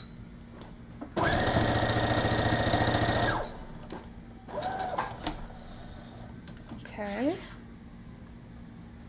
Sometimes I just know what I'm talking about, you know what I'm saying? Wow, if I keep saying, you know what I'm saying, I'm gonna annoy myself today. You know what I'm saying? Okay, so that's good. The stitches work. Everything is good.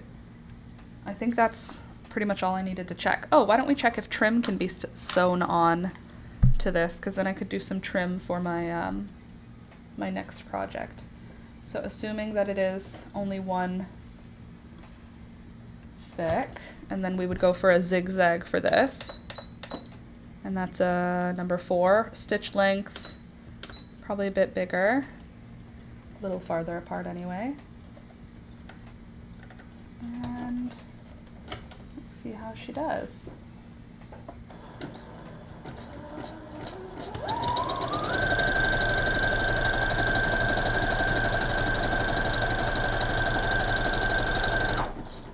Okay, that looks good. Tension-wise, I'm looking for. I just want to see if I'm gonna have to swap out anything. Okay, so I can sew a trim on. That's great. Good. My sewing machine, essentially what I was just testing for is that my sewing machine is still working as I want it to, without needing to get tuned up. And that's great, because it was tuned up not last year, but the year before that. But I didn't use it much at all last year, so I think this year I should be fine without needing a tune-up. Oh, I'm in a very good mood about this. This makes me very happy. I wish there was something I could sew that would only take me a little while. Do I have anything that needs mended? Not really. I mean, the bird cage cover has a hole in it. I could sew that up. Maybe I'll do that actually, just because we're here and it's on. Don't you think, birds? Then you won't have that hole in your cage cover. Hmm? My poor birdies. Trying to sleep with light.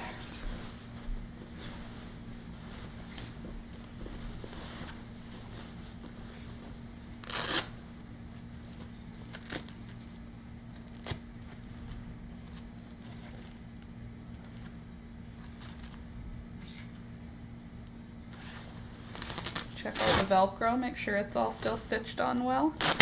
Looks like it was all originally stitched with a zigzag stitch, which is lovely to know. Okay, where is that giant hole?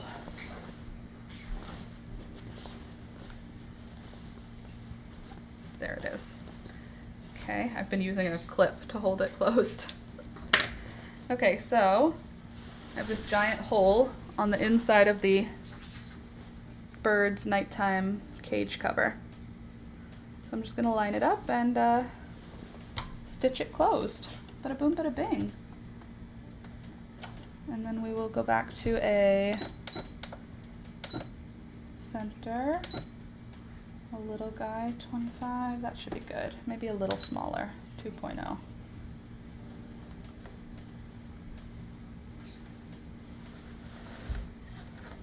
There. Hold all of you.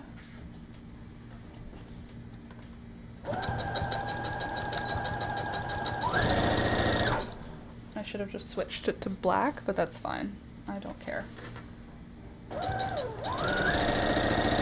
don't think the birds will care either. You know what? Actually, now that I'm thinking about it, Candace, I think I could do an overlock stitch on this one. And that might be a good idea. A good use of a fancy stitch. You don't like the sound? Is it too loud? Does it make you want to go shh?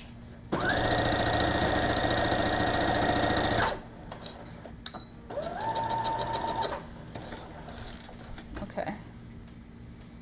We got stitches all the way along the little error spot. Now I'm going to do another one.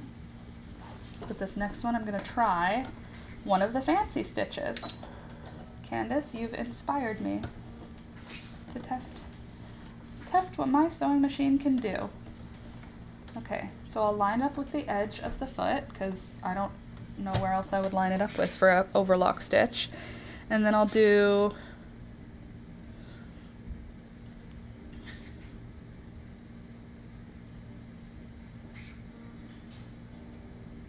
what will I do? Do I want the edge? Hold on, let's see what the other serged end looks like. so I can see what I'm trying to match up.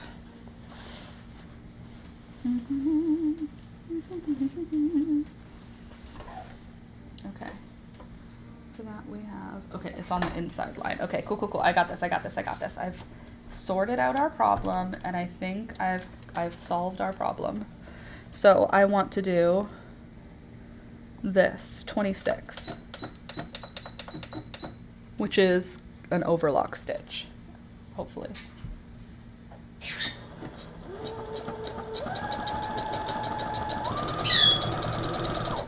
Yeah.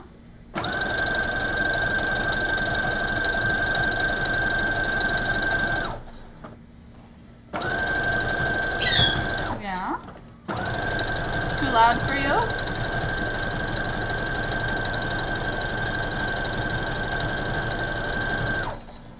Well, it's not going to be long, Beelzebub, and then your cage will have no more hole in it, and you guys can be happily ever after.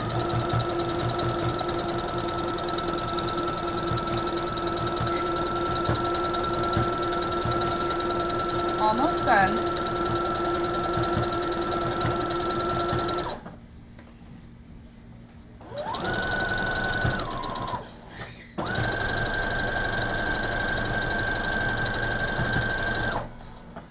Yeah. It looks like a heartbeat. It doesn't look right because my seam is not straight.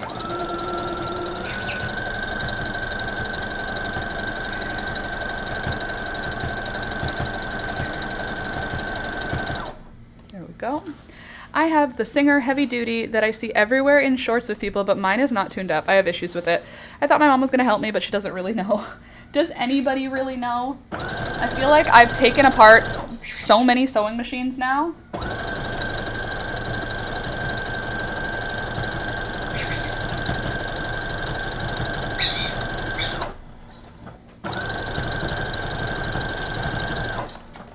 And even though I've taken apart so many, I still don't know what I'm doing.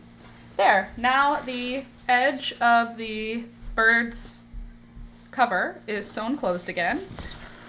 So we won't have to worry about them seeing light when they don't want to be seeing light. Oh, I see another hole right here.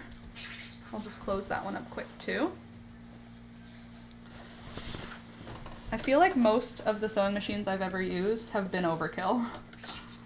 Just doesn't seem to be necessary.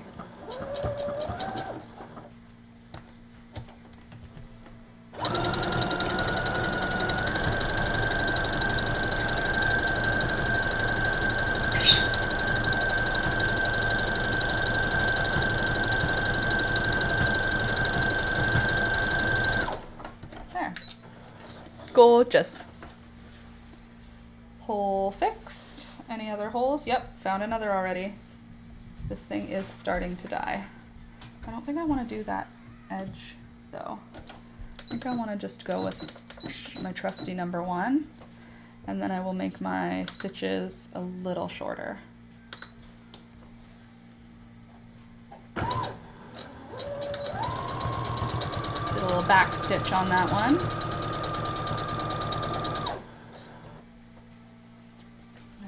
Here we go.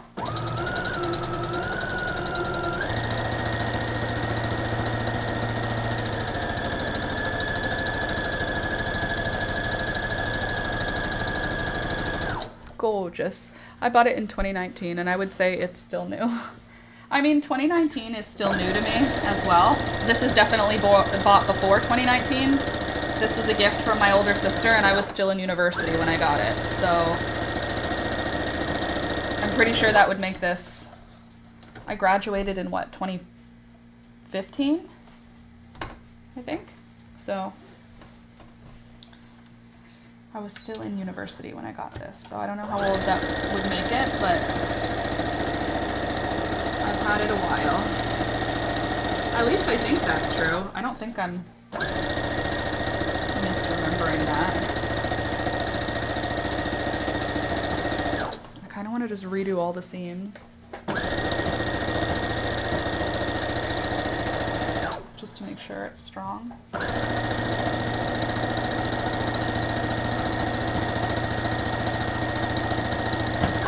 There. Now all the birds' holes in their bird cover car closed and we'll have a nice dark cover again. Make sure. You can go in here and see if there's any holes. No holes. Holeless. It's whole. With a W. I just fixed some length of my trouser and screwed it with a beaded dress. Yeah, a beaded dress will definitely screw it, though you probably just need to replace your needle. Although maybe not. Sometimes they get really like crunchy noises. I know what you talking about. What else could I make right now? What's something I could do right now? Probably nothing. I probably need to like... Whoa! What did you eat? You okay, buddy? That was a loud noise. His tummy is making really loud noises. You okay? You know your breakfast is right here. Are you so hungry? Your breakfast is right here. This poor doggy. He's sitting there and his tummy's going... like awful, gross tummy noises. He seems okay, but... he doesn't really get upset stomachs. He sometimes doesn't eat and waits long enough to not eat that he ends up with an upset stomach. And I'm like, same, but you can't do that. You're a dog. Are you okay? Is your tummy making all kinds of sounds? Is it so hungry? Are you hungry? Do you want a treat? Oh, you'll wag for a treat. Okay, so it's not starvation. It's just, you just want some treats. Okay, as long as it's not starvation, I'll give you a treat. I'll give you whatever you want, my dude. Oh, you need to go out again? Maybe you do need to poop. Okay, go ahead. Outside. Outside. Hey, oi, oi, oi, Beelzebub. I don't want to hear that kind of yelling. Miss Beelzebub. Go pee, go. Go, don't work it. Hurry up.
If you could hear the sound my computer is making right now, it is so loud.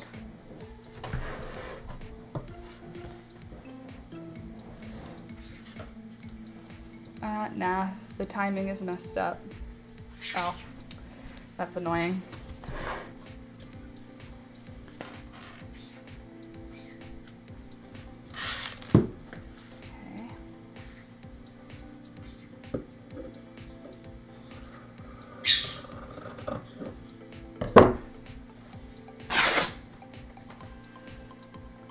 One of the lovely things about linen sometimes is it rips right on the line. Look at that, it's on the exact line.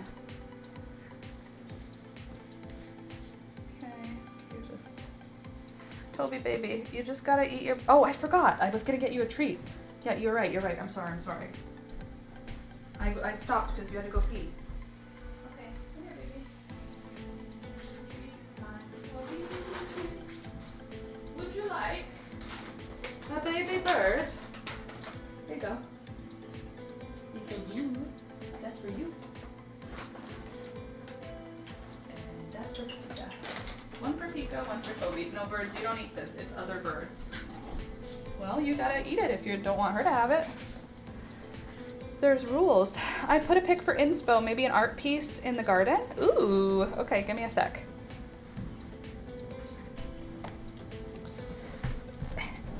Ooh, I almost just ate it. What's it? The ground. Ugh. Let's try and organize ourselves here. There. The world. What in the world? Okay, let's see. In inspo, what have you shown me? Candace, that's literally on Julia's bucket list for the summer. Okay, so hold on. Discord. So Julia wants to do this for, she has a little library in front of her house. Like, you know, the libraries people put in front of their house now, where there's just a... Toby, what are you doing? Go lie down. You can't eat the garbage. I gave you a big animal. I gave you one of your favorite things. Look. Here. Here you go. It's on top of your food. Now you can eat it if you want to. Your favorite food. Somebody's tummy is upset because he's not even eating his favorite food, which is dead animals. Sorry, I'm just... Clerg. The needle is hitting the hook underneath, so it's not really making the stitches. That's very annoying, and I have had that exact thing happen, and I had to take it in to get tuned. And then it cost more because I had actually taken it apart myself and lost pieces in the process, so just don't even try doing it yourself. Yes, Julia has a lending library, and she wants to do this at the underside, because we have bricks from her backyard redo. They pulled up all the interlocks, so there was a bunch of interlock bricks, and we use them to surround the other garden, but we also use them to surround the library. And yeah, this is what we were looking at. And we were saying we could do all of the books that the kids like this year, and all of my sister and her husband's favorite books. I love that idea for an in-the-ground library, Candace. Not for a potted, or an in-the-ground garden, totally, but not for a potted garden. It doesn't really fit, because my garden already looks kind of like mishmashed, and this feels like it's more, Jesus Murphy, something that's like underneath, like an overstory thing. So that is on Julia's bucket list, so I will be doing this. Very cute idea, though. I like it a lot. Julia also wants to paint, she wants to do stepping stones with concrete this summer. That's one of her bucket list things, is we're going to get like quick pour or quick dry or whatever it's called, quick concrete, and we're going to pour it into molds.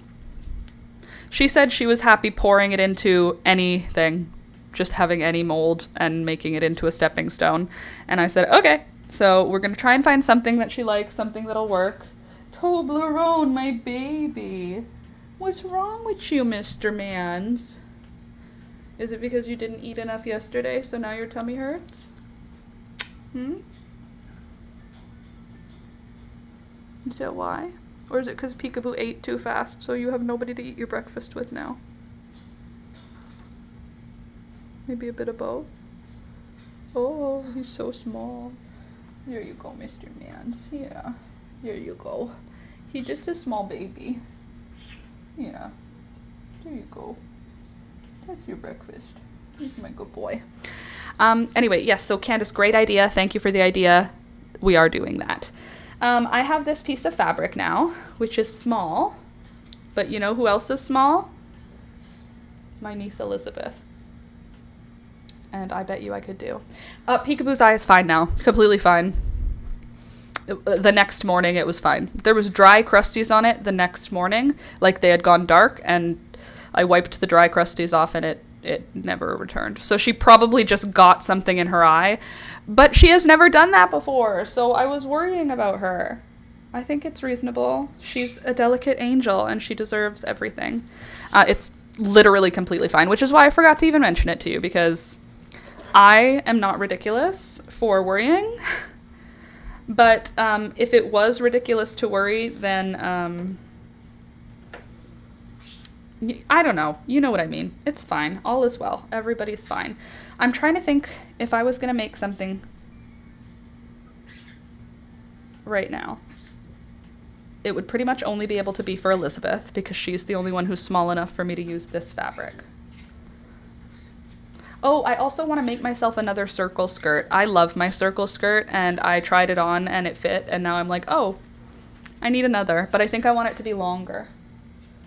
Beelzebub. Oh, she's eating cardboard. I'm so happy. I put the egg cartons in their cage yesterday. Alex took this one out, which is why it's here, but they love just tearing apart egg cartons. I'm happy you're having a good time. Oh, I lied. We have one more thing to look at before we go in on the next situation, and that is I want to see if there's any roots on my tree. Tree attempt. I have an attempt going to grow mulberry trees. Before we get back in to trying to sow something, I wanted to check this morning when I looked at the monarchs, and then I forgot. But it's okay, because we're here now. So we could do it together. So I wrapped the sticks in plastic wrap to keep the moisture in, and some of them are sprouting, which doesn't mean they're making roots, but it is a good sign. It's a good start anyway. Let's see if we have any life. Let there be life. Please and thank you. Any roots, any sign that something like roots is thinking about coming? The answer is no, not at all. How about the one that has a whole bunch of growth? Also still no. Cool. So no evidence of growth on the root side. However, on the growing side, we still have green leafy growth. That's a good thing. I don't know, man. I'm not a doctor, but I feel like this is about as promising as I can expect from this experiment, which I am just winging it. Hi, Beelzebub. Okay. It is great. I'm happy her eye is fine. I was worried, but it's fine. Completely fine. Ugh. Okay, so we know that babies are 20 inches around. There's no way that this is 20 inches. Where does my tape measure live? Did I really put it away? Oh my god, I put my tape measure away when I was done using it. So mature. Okay. Let's see how much we've got. 19.5, of course. Of course. There's just not enough. By barely anything. That's annoying, because we could have done something pretty easy that way. And we would have had this nice edge to work with. That's okay. We don't have that nice edge to work with, but that means we can work with it this way, which means how many inches across? Can I get 11 here? If I can get 11, then we are going to be Gucci. Okay, I can get 12 this way, which is perfect. So I can pull off, yeah, right here. There. Good. Okay, so what I'm doing in my mind right now, I know that Elizabeth is 20 inches around at the chest. So I know that it has to be at least 20 inches around. And then I'm thinking this has no stretch, so it should probably be like 22 inches around. So I've cut my fabric to, I think I said 12 inches across. Yeah, 12 inches across. So that is going to be the full chest width of the shirt. And now I have to cut it in half so that we can have a top and a bottom to our shirt. But I actually don't have to cut it. I can just add a neckline here. I don't need to actually do anything. But I like having a square neckline, and so does Julia. She thinks the square neckline on Elizabeth is just so freaking cute, and she is correct. I'm gonna need to turn my iron on. Okay. How tall? How much do we have available? It's 8 inches from the back of their neck to their waist. So that means I can do a shirt easily. I can easily make a shirt happen. So neck to waist is 8 inches. So let's give it 9 inches. 8.5 inches. Yeah, let's do 8.5. That's a safe spot, I think. Cool. And then how big do we like having our shoulders? We like having about 1 inch of space. I feel like this would be even better if I had a ruler, like a long ruler. So if that's my 8-inch spot, good and good.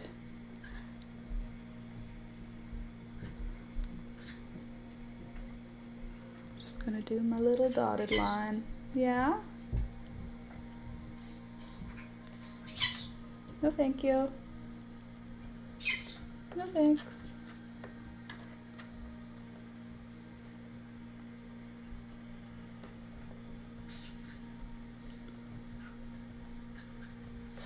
All right, so that would be my shoulder line. And now I can cut this in half this way. Right? Neck to back.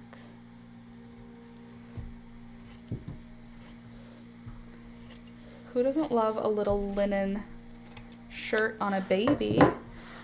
How do we make a linen shirt work for a baby? It has to be super easy to put on and take off. For the armpit section, if it's 8 from here to there, then the armpit to there would probably be like 4.5 from the bottom. 4.5 inches from the bottom would put me right there. And then 4.5 inches from the bottom on this side. Straighten yourself out, ma'am. Thank you. 4.5 inches on this side. Put me right about there. And then, what did I want to do again? 1 inch in or 1.5 inches in?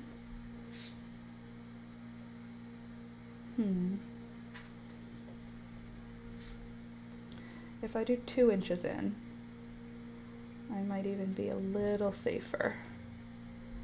Like that. With my seam allowance, that is. Same thing here, 2 inches. 1 and 2. Good. Which would put us, these things will go up perpendicular to those lines. I'm just drawing in my pattern shape right now and drawing the pieces that I have to cut. There we go.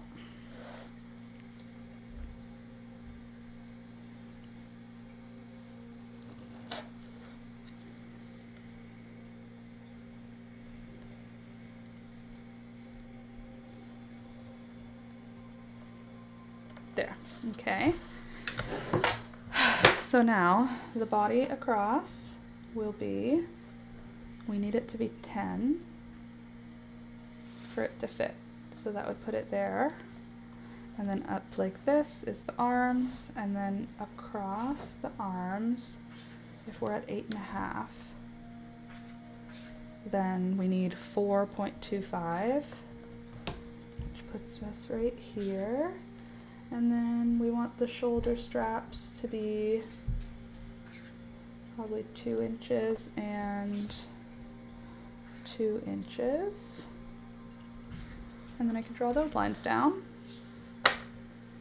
How deep do we need the neckline though? Oh wait, that's the depth. I forgot.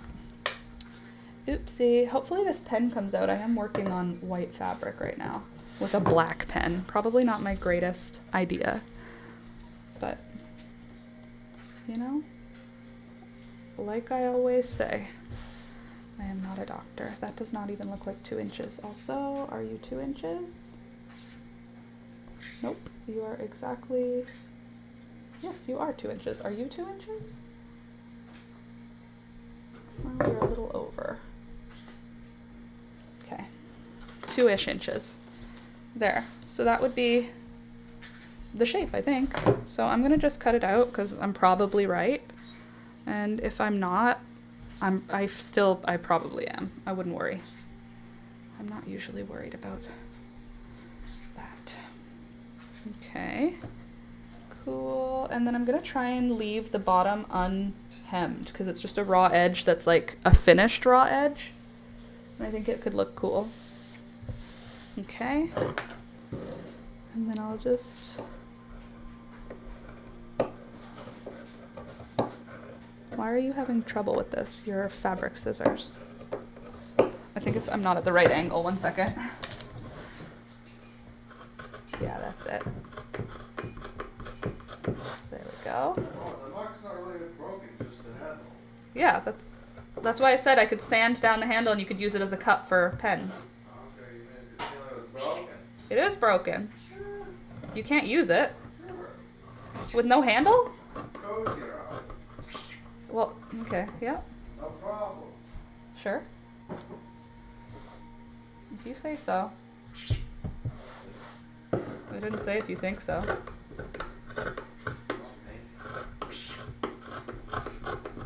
Why are you like this right now? Like, I don't know which way I need to be pushing it. Like this way? Yeah. There.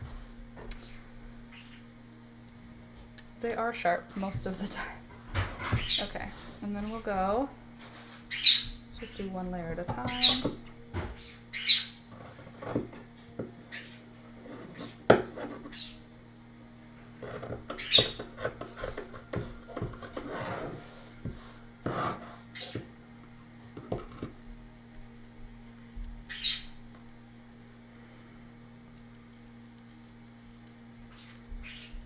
There. Cool. So there's the front, there's the back of a little baby shirt. And I don't know, man. We're gonna make this happen. Between us, I think we can do something cute. Let me just plug in my let me plug in my iron, do ironing. I'll do the things properly. Ugh. Doing it the right way.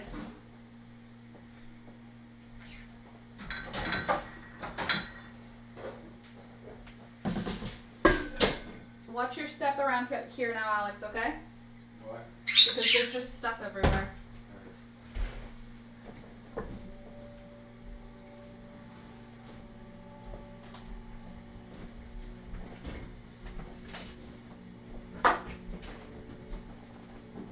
Oh, I guess I can just set this up. This doesn't have to be on the floor right now, because... There.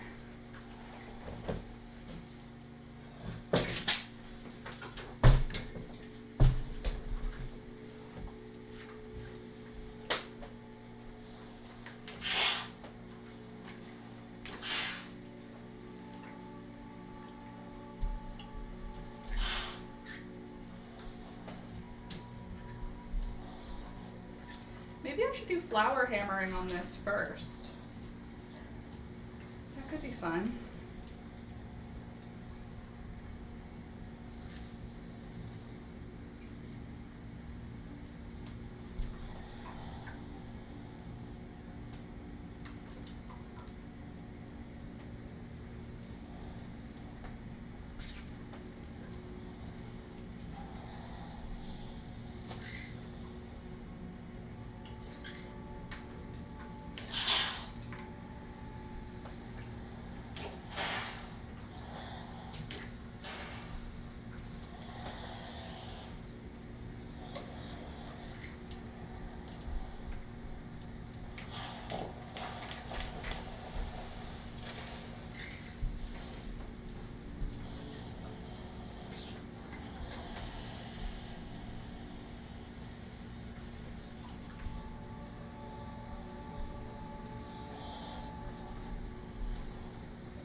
the neckline if it's that shape without lining it.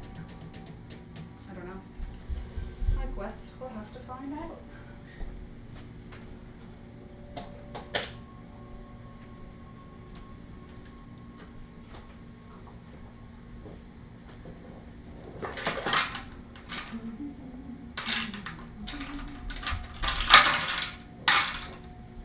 Gotta switch colors of thread. Now that we've determined it works, we can remove red and we can remove black and we can replace them with white and white.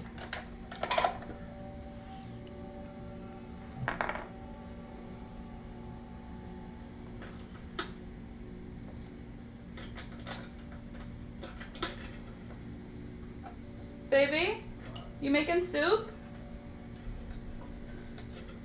No? Oh yeah, okay, I can smell it, that's all.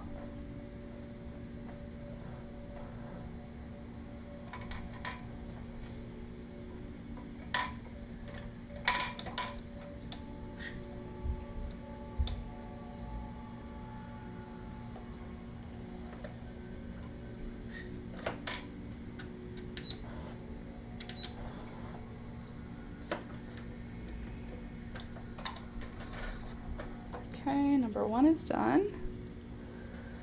And number 2.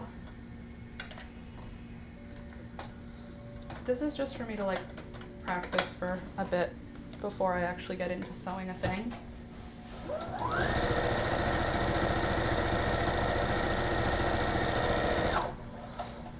Good. Beautiful seam. Now I can do my shoulder seams and side seams. Shoulder seams first.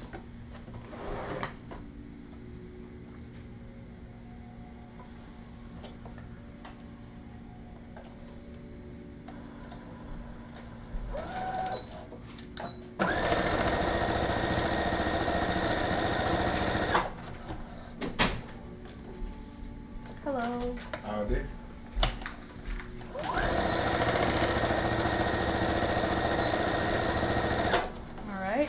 Shoulder seams done. Now I'm gonna pull out one of those on both sides. Hold on a sec.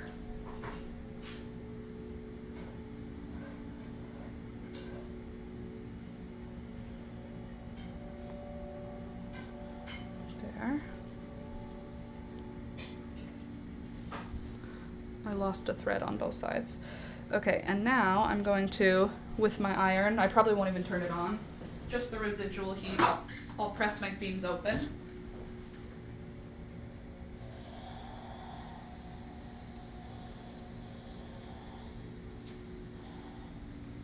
Good amount of residual heat on there. Enough to make steam still.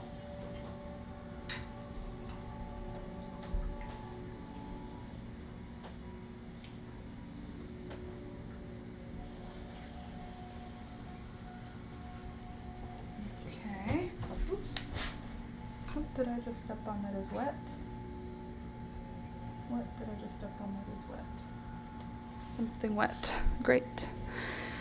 All right. His shoulder seams are done up. My poor baby. Toby's tummy's upset. I think he just didn't eat fast enough yesterday and now his tummy is empty. And now he's not hungry because he didn't eat. You know, normal dog stuff. My baby. My poor baby, so little. Okay.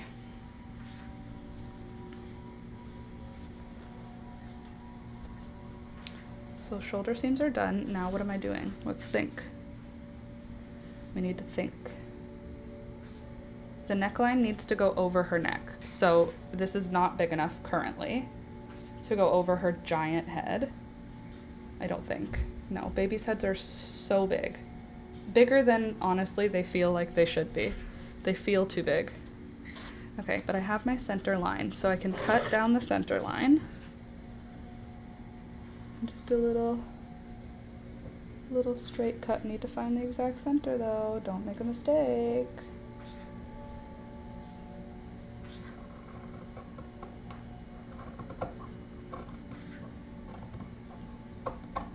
Okay. Now, this needs to be, I need to figure out what I'm doing here. Here, are we gonna open it down? Or, no, I think what we should do is just turn this hem over, not hem, the neckline, turn the neckline over and stitch it down. I think is probably a good choice, a good idea, a smart move. Here's the question, am I gonna iron it first? If you know the answer already, you've been here too long. No, I'm not gonna iron it first. Okay, so I'm just gonna roll the hem over, or the neckline over. Am I gonna roll it twice? I don't think I have the time, room, or patience to roll it over twice, but I can roll it over once. So that is what I'll do. I'll give myself about a centimeter of allowance. And then I'm gonna just go in with maybe a zigzag right on that edge. I think a zigzag should work. Okay, a zigzag is number 4. And I want these to be small, but I want them to be a little bit farther apart because they're just holding down my neckline and I don't want it to be, no, I want them to be a pretty good size actually, because then it will give a little bit of stretch. So, deep breaths with me here.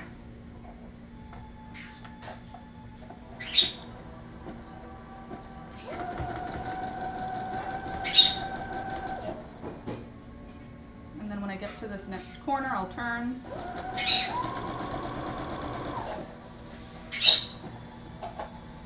Okay, I made it to my corner. Now I have to figure out how to get around a square corner, which I feel like I can do it. Lift my stuff up, give it a turn. Beelzebub, can you not? Baby girl. It's just, it's loud. It's very loud. Your inability to modulate. Okay, you're folded there. You need to get folded like this. Over here. Sure, that's awesome. But what about you, middle section? How are you gonna get folded over? You know what I mean, Alex? I do. I know, right? Yeah. How do you even do it? Just do it. Wow. So that fold it to there just fine. Now, I need to fold you over and get you around this curve without hurting me emotionally. All right, corner. Now let's do this. Don't screw with me here. Work with me. Okay. Where's that petal gone? Here it is. Leave the needle down and pivot. I did already, and that didn't work for me. But I did try that already. Because that's what I assumed I'd be doing, but this is a very, like, aggressive, it's a 90-degree.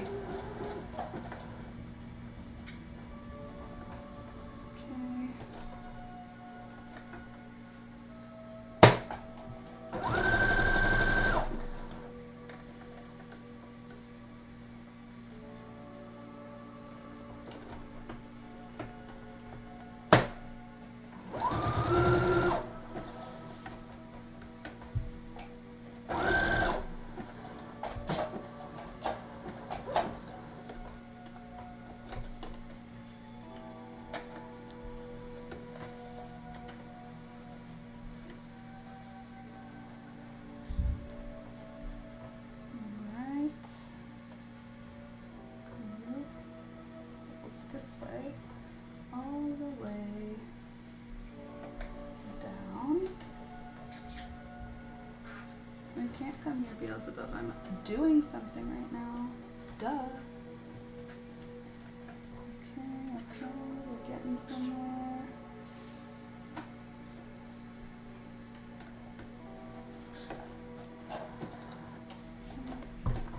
Now we can switch.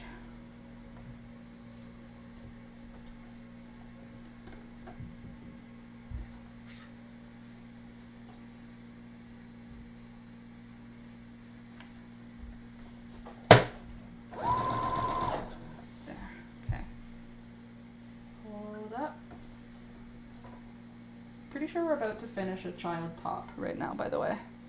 Okay,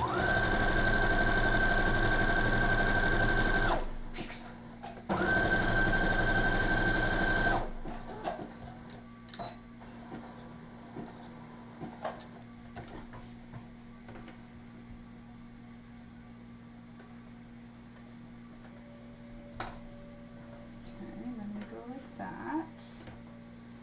Beautiful. Gorgeous.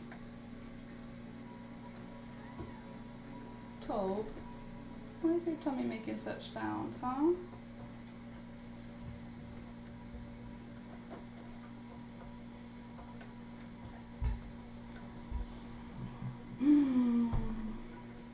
I'll get it eventually.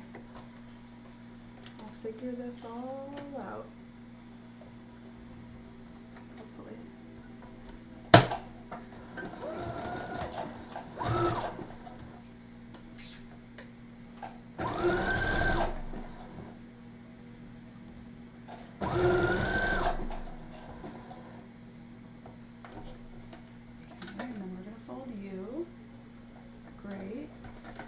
Flip you and rotate you, and then bada boom, bada bing, you know?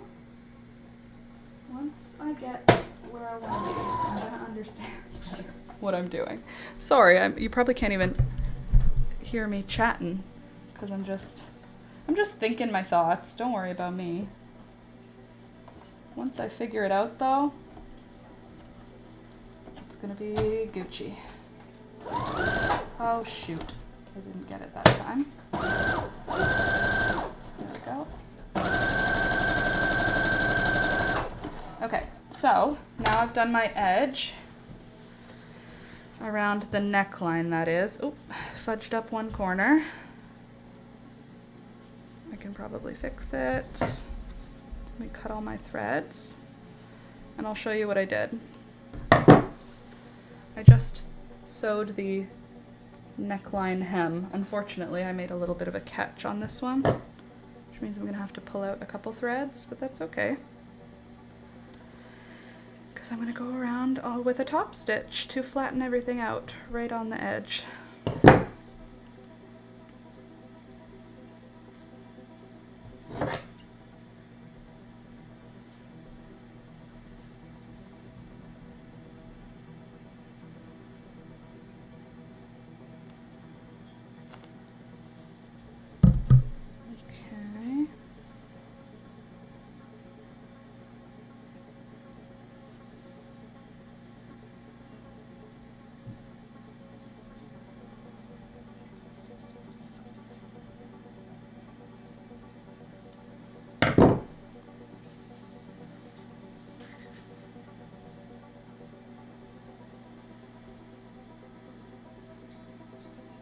How was I supposed to get around this corner then? That's the real question. How was there room? Was I supposed to go in a round sort of way? I've obviously made a mistake.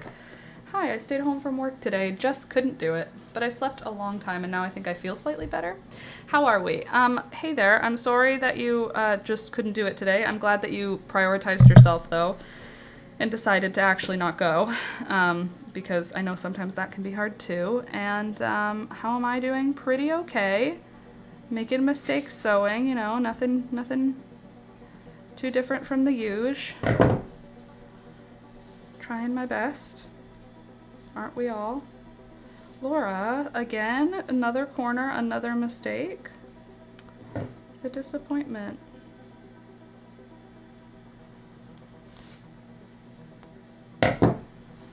The garden is going absolutely bananas now. Finally, we have beautiful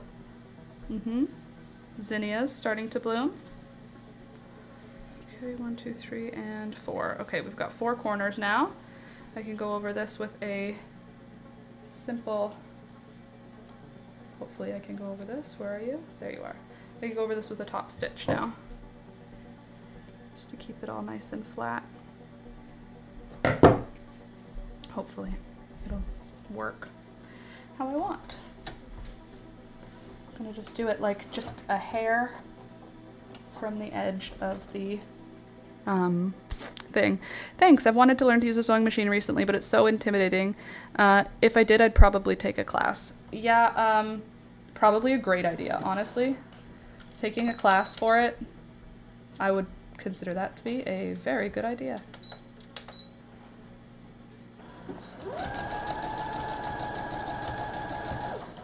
I took lessons when I was young, but that's back when Sears existed, and they had a sewing machine teacher at Sears.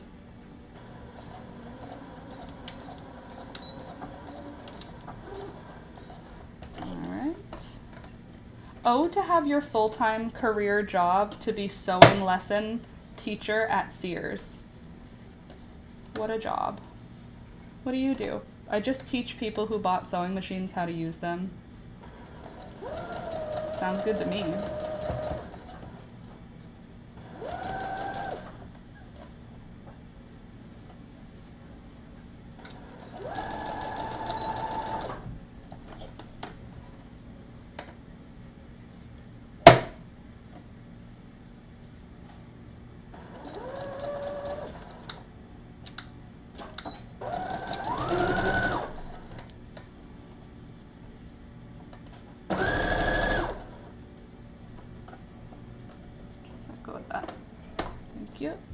Toby, the sounds your tummy is making are kind of making me feel nauseous.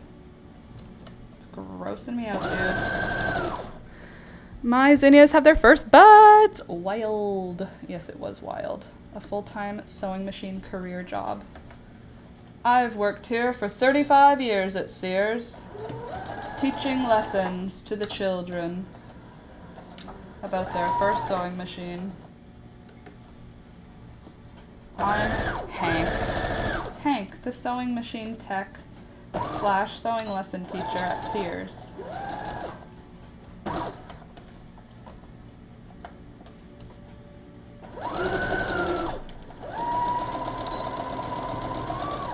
There we go. Top stitching complete, hopefully. Looks good. Let's cut all these threads. It's a vacuum day after all. Every day is vacuum day when you have birds, but maybe today is an extra special one. I would really like to see zinnias this week. That's my plan. That's my exciting thing for the week. It's zinnia week. I've been saying it to Alex.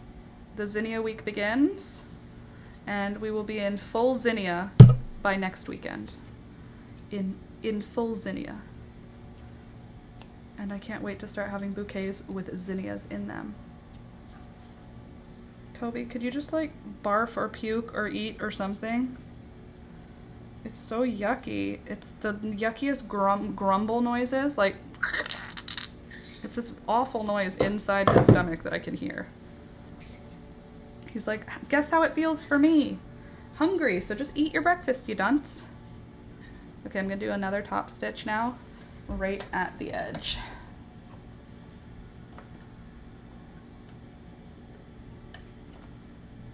And I want it to be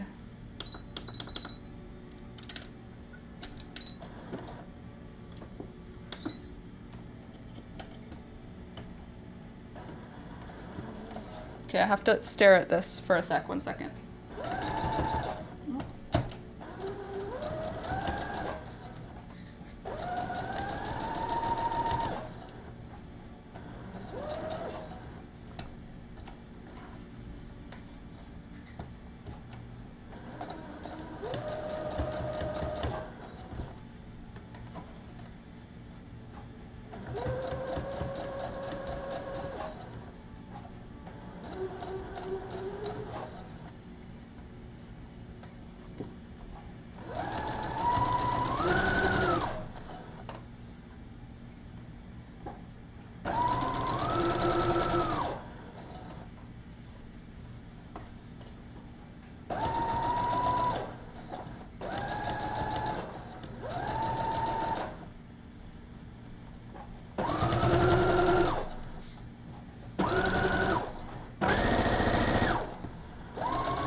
Okay, so now I've top stitched it.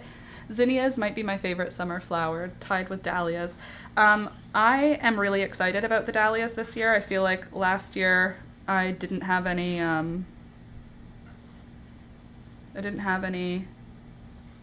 luck with my dahlias. I don't think I had any dahlias at all last year. Did I have no luck, or did I just not have dahlias? Okay, simple neckline done. Now, I think I should probably fold it and stitch it open. For cuteness reasons, of course. I should have done this one first. Toby, do you need anything? My darling, my sweet dog.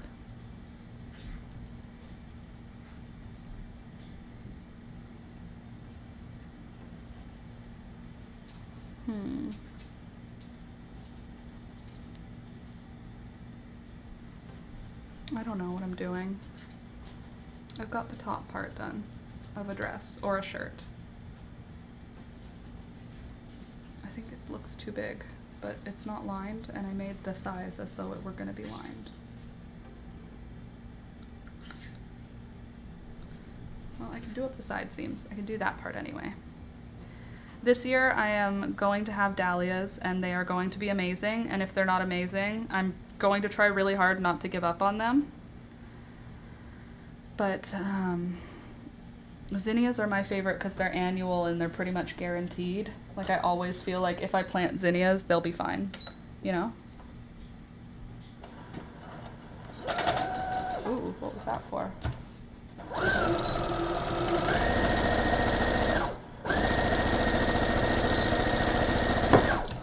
Okay, side seam number 1. So,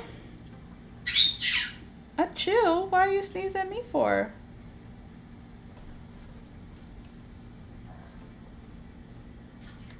You come here, I'm not coming to you. No thank you. No thank you. No thank you. No, don't you achoo me. Who you think you are? Do you have a good dahlia year? Once you have a good dahlia year, you'll be hooked. Well, this year I have, I would say, a medium dahlia year so far. No flowers, obviously, but my dahlias aren't dead yet, which gives them great odds of me loving them. All you have to do is not die and make some flowers. I do have a couple that I don't even know how many I have anymore because like some of them have died and I didn't count when they died. So some of my dahlias have been dug up and eaten by squirrels. Some of them died earlier in the season, and some of them are like wimpy looking, but some of them are looking really good. But yeah, zinnias are so reliable and pretty. They are. They're very reliable, very pretty, and I just love knowing that they'll always be there for me. They are really reliable and pretty. It's true. Oh, don't mind if I do. I love when the table is the width of my sewing. Then I can just pull my sewing all the way over and just have it sitting on that table. If it can get all the way in. Can you get all the way in? Yes, you can. That's great. Get you guys in the corners. Nope, it doesn't go all the way in. I was wrong. That's okay. There's table feet. Okay, so I have my lifestyle dahlia died, so I won't have that one this year, which is such a bummer. I was really excited to meet that one. Who else isn't going to be here this year? I have a Frank Holmes that looks to be doing just fine, so hopefully that works out well, and Frank Holmes dahlia comes into full bloom. It's just a small pom-pom variety. And then I have a couple other really little, like, pot dahlia varieties, and I don't know how to find out what kind they are. They were just at the store. They were just labeled dahlia.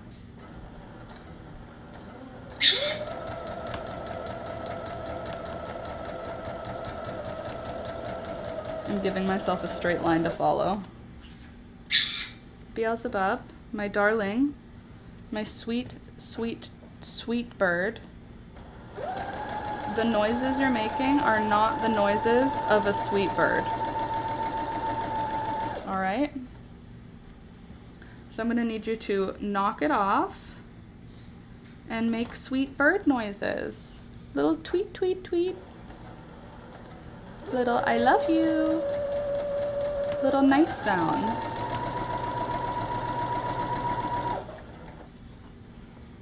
You know? What colors are you growing this year, Slinky? Or are you growing so many you don't know all the colors? I hope that I get no orange, but I did grow pom-pom dahlias from seeds, and I also purchased pom-pom dahlias that were grown from seed. So the chances of me getting orange are definitely not zero, but what's the most common color in pom-pom dahlia mixes? Like, I know when you grow seeds, you're getting not whatever, you could be anything. Next year, if you wait until planting time and ask on Dahlia Growers Facebook page if anyone has tubers near you to spare, I'm sure you could get some free ones. Totally. I believe that also. And I think that's probably a good idea. That's also a good idea for fall for me, though, because that people do this, like they dig up at fall and then they decide on what they're keeping. So that's a good idea for spring. Like, hi, I'm trying to get into dahlias, but I don't want to get my hopes up and spend $1 million. Do you have any tubers for me that I can use to learn? And then I'm sure people will. You're right. Gardeners are so nice, especially like perennial gardeners, people who love things. Anyone who loves a type of plant loves talking about and sharing that plant. And you can't convince me otherwise.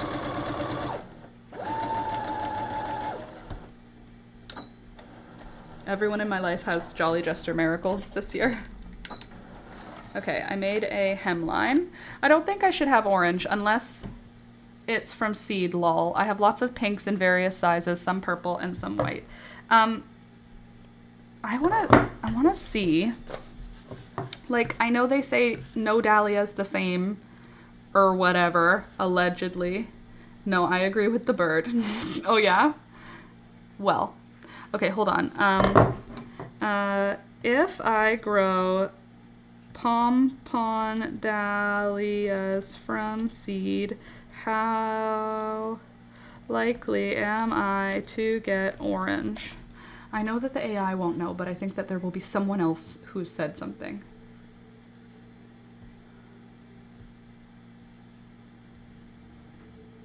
How to grow dahlias from seed. Can you grow? Why do you put cinnamon on dahlia tubers? Is it worth growing dahlias from seed? Pom-pom dahlias. If I save seed, will they come true? How to grow dahlias from seed. Okay. Good. They germinate sporadically. Okay, they will come up, but they can take 2 weeks direct seeding into deeply. Okay, hold on. I'm growing pom-poms from seed.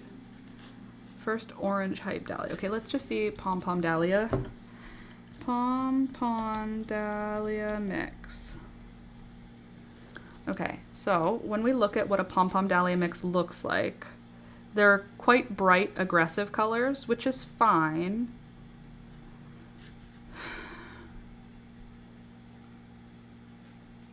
But there is a good amount of orange in the pictures that they show here. But I have Frank Holmes, so that's good. Frank Holmes is guaranteed not orange. You know who is gonna help me out? I don't know why I'm even not looking at Floret. You know, we know Floret has a lot of information on dahlias, don't you? Are you in the top searches? Floret, where are you? Pom-pom dahlia. If I search pom-pom dahlia, Floret, you better be in the top searches. Very good. #1 search. Thank you. Okay. Toby, if your stomach keeps making that noise, it's gonna make me barf. Okay. Pom-pom. So these are what pom-poms could be.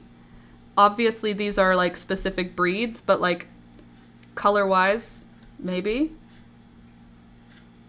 Like I'm not looking for ginger willow, you know what I'm saying? I'm not aiming for ginger willow. Pretty, sure, not for Laura. What we're looking for is cute ones. Frank Holmes, she's beautiful. Little Frankie. Teeny tiny blooms. I'm growing Bowen. You're growing Bowen? Let's see Bowen. Bowen is pretty. Look at that. It's so creamy. It has like a breath of pink with an occasional blush up to 2 inches. I like the small ones. I was buying the tuber for the lifestyle dahlia, and the lady was saying to me like, oh, these ones are big, like, oh, those ones are quite small. And I was like, no, I'm looking for little ones. I want the little ones. I saw little ones at a botanical garden, and I'm obsessed. I now want a bunch of little tiny ones. Look how cute these are. Irish D. Porter, that one's beautiful. Holly Hill Frodo. Let's see what colors I like. What do I like? Mi Wong I like.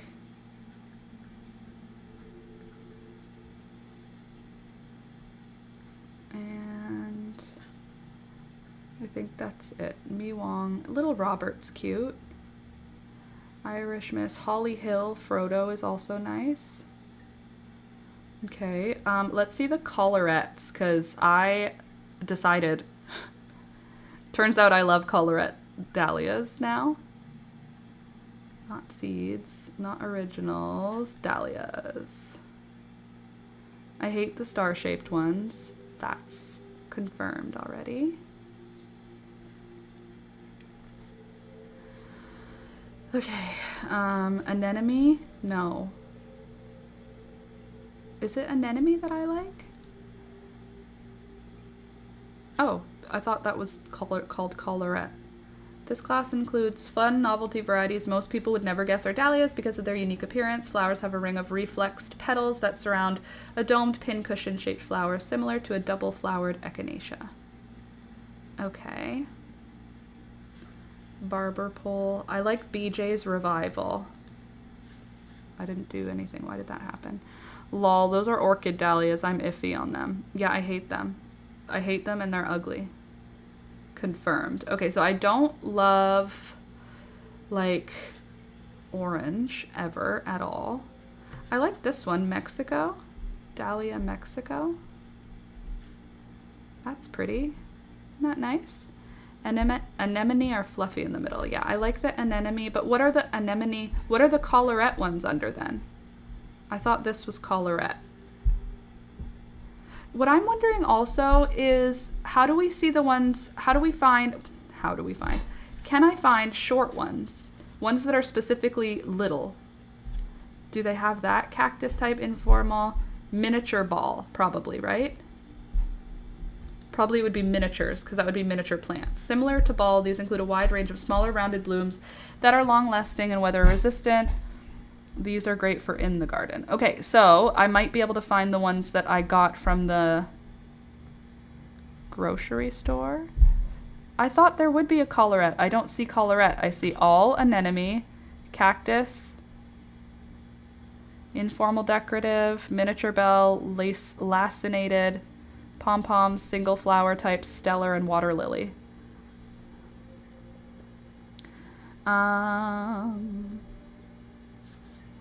No, it's none of these. How about novelty? What makes them novel?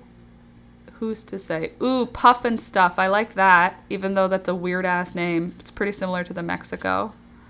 Poodle skirt, same idea. Ooh, high zizzle. Look at that. That's pretty cool, isn't it? Weird. Look up rhubarb and custard. I could just do all. You know, here's another thing, though, I wanted to do. I'm pretty sure it's proven winners. It's, hold on. PC Gigantica Plant Dahlia Varieties. WordPress. Are PC Giganticos. High-performing varieties. That's fine, that's fine. Introducing new Super Gigantico dahlias. This is an enormous plant. The flower comes in a variety of colors. Blah, blah, blah. WordPress. PC Insider. Okay, that's good. PC is what we're looking at. Our garden season is short. Why waste precious times? Electric blooms. Yeah. Jesus. Dahlias. Okay, good. Lemon zest. Here we go. Ruby head red. No, we're not looking for a geranium. Okay, there's a yellow dahlia. That's it. Okay, cool. Great. Hold on a sec. PC Gigantico is the brand, but they might... have it listed somewhere. President's Choice, Gigantico. I want to see the varieties. Florette's Favorite Dahlia. That's not what I want. Summer Dreams.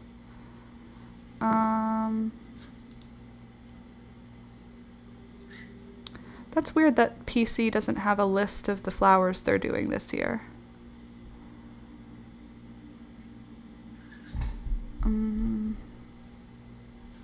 Dahlia Finder.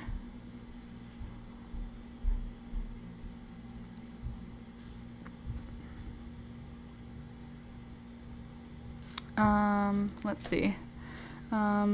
What varieties is PC selling for dahlias this year? There we go. New dahlias at Real Canadian Superstore. Oh, this is on Facebook. I don't want that.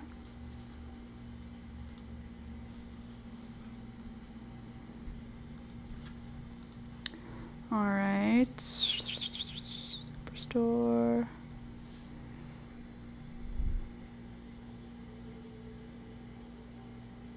They weren't listed. That's why I'm hoping that they will be, maybe the grower will be listed. I'll look up rhubarb and custard in a minute. I love the name, and it makes me feel like it's going to be a beautiful color with some pink.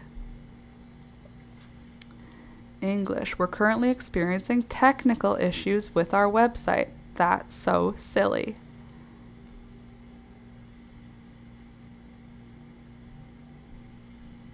As if PC's website is down.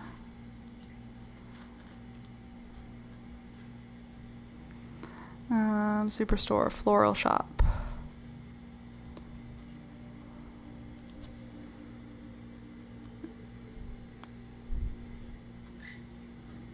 Cool.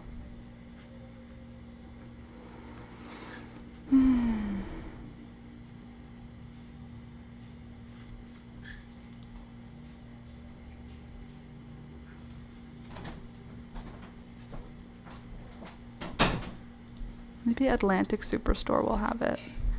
I took this yesterday. Thanks for giving it back.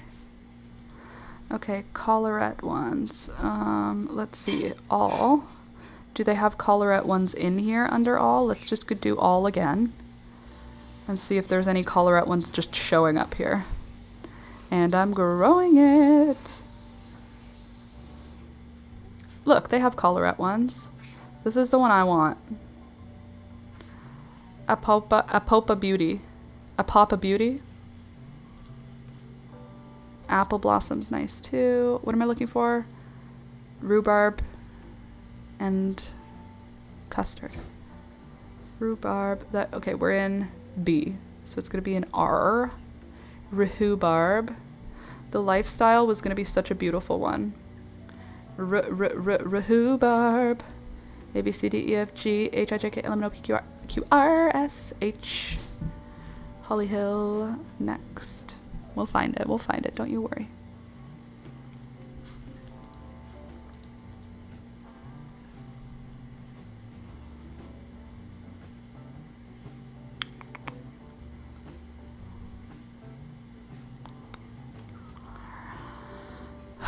Oh, you can see the lifestyle one. It's so pretty, and you'll be like, oh, that's so sad that it died. It rotted, unfortunately. Wait, did they not have it here? Yeah, she doesn't have this one. Never mind. I already forgot. Rhubarb. Rhubarb. Oh, these are cute.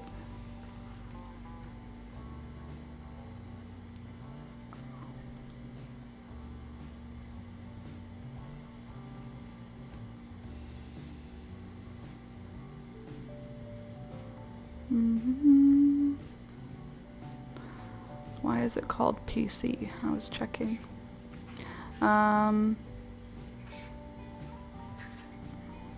Sorry, I forgot again what I was looking for. Got it. Rhubarb. There you are. Rhubarb and custard. Gorgeous. That's a beautiful, beautiful, beautiful, beautiful dahlia. This is one of the most popular varieties on the market for good reason. I have one that is called Summer Bees. And apparently it's the zinnia of the year. The lady who sold it to me was like, do you want to buy some of these while you're here? It's the zinnia of the year. I was like, okay. I'm just here to buy $1 zinnias, please. Summer bee.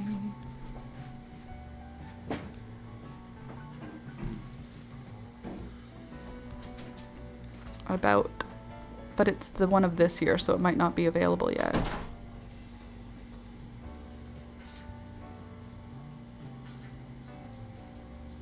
Okay, there's summer beauty, but not summer bees, so it's not available as an option yet. I just want to see what could happen, you know, what I might end up with.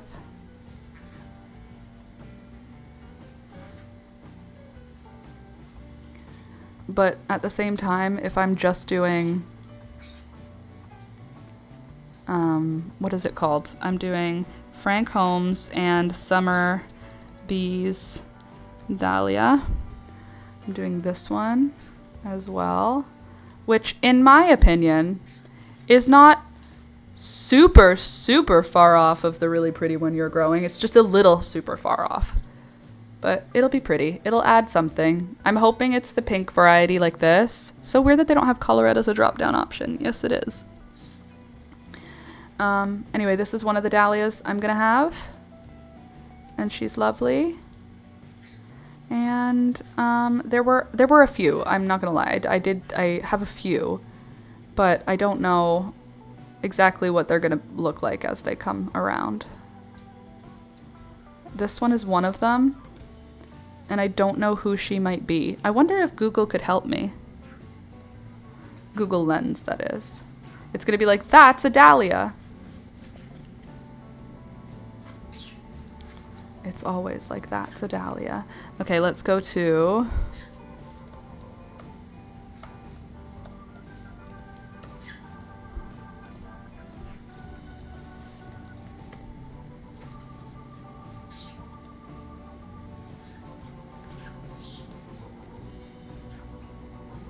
She pretty. I know, that's what I want. I want it to be a pretty flower. That's gonna be lovely for us.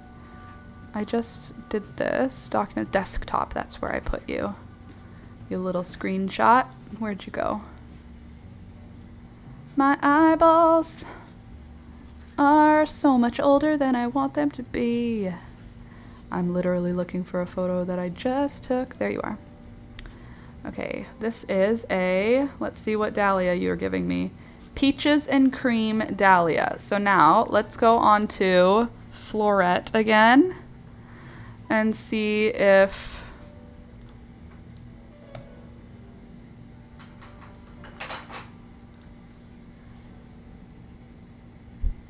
Demon Bird. Okay, let's see if we can do, well, it's not shop, we want library, don't we? We want categories. No. One more. We want library. We want library. We want dahlias. We want all. And then what did I say it was called? I just said Peaches and Cream, which would put it in the Peaches and Cream, not in the beginning. Beelzebub. Is that one of my special rocks, or is that a bird-friendly rock? Just a rock, just a regular rock. Love that for us. Peaches and Cream, A-lemon-O-P. Peaches and Cream.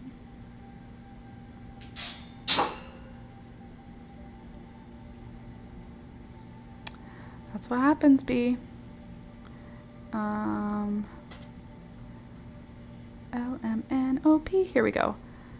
Peso, PC. Let's do Peaches and Cream. There we go. Dahlia, Peaches and Cream. That's not what I'm looking at. That's not the same thing that I had. In what world are these the same thing? These are not the same thing. That's not the same. Could it be the same? Is this what it looks like when it's not doing well, and this is what it'll look like later? I don't think so. Exquisite soft salmon petals fade to white at the tips. That's not what I've got at all. So I think you're actually wrong about that.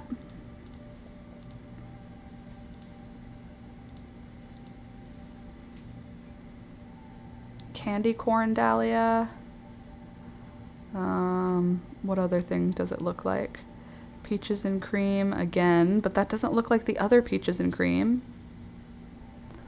Maybe it's like, this dog is literally, he must have diarrhea in his stomach that is just not out yet because it's disgusting, the sounds coming out of him. Dahlia peaches and cream. That doesn't look like Florette's peaches and cream at all. Okay, Dahlia peaches and cream. No. Dahlia peaches and cream.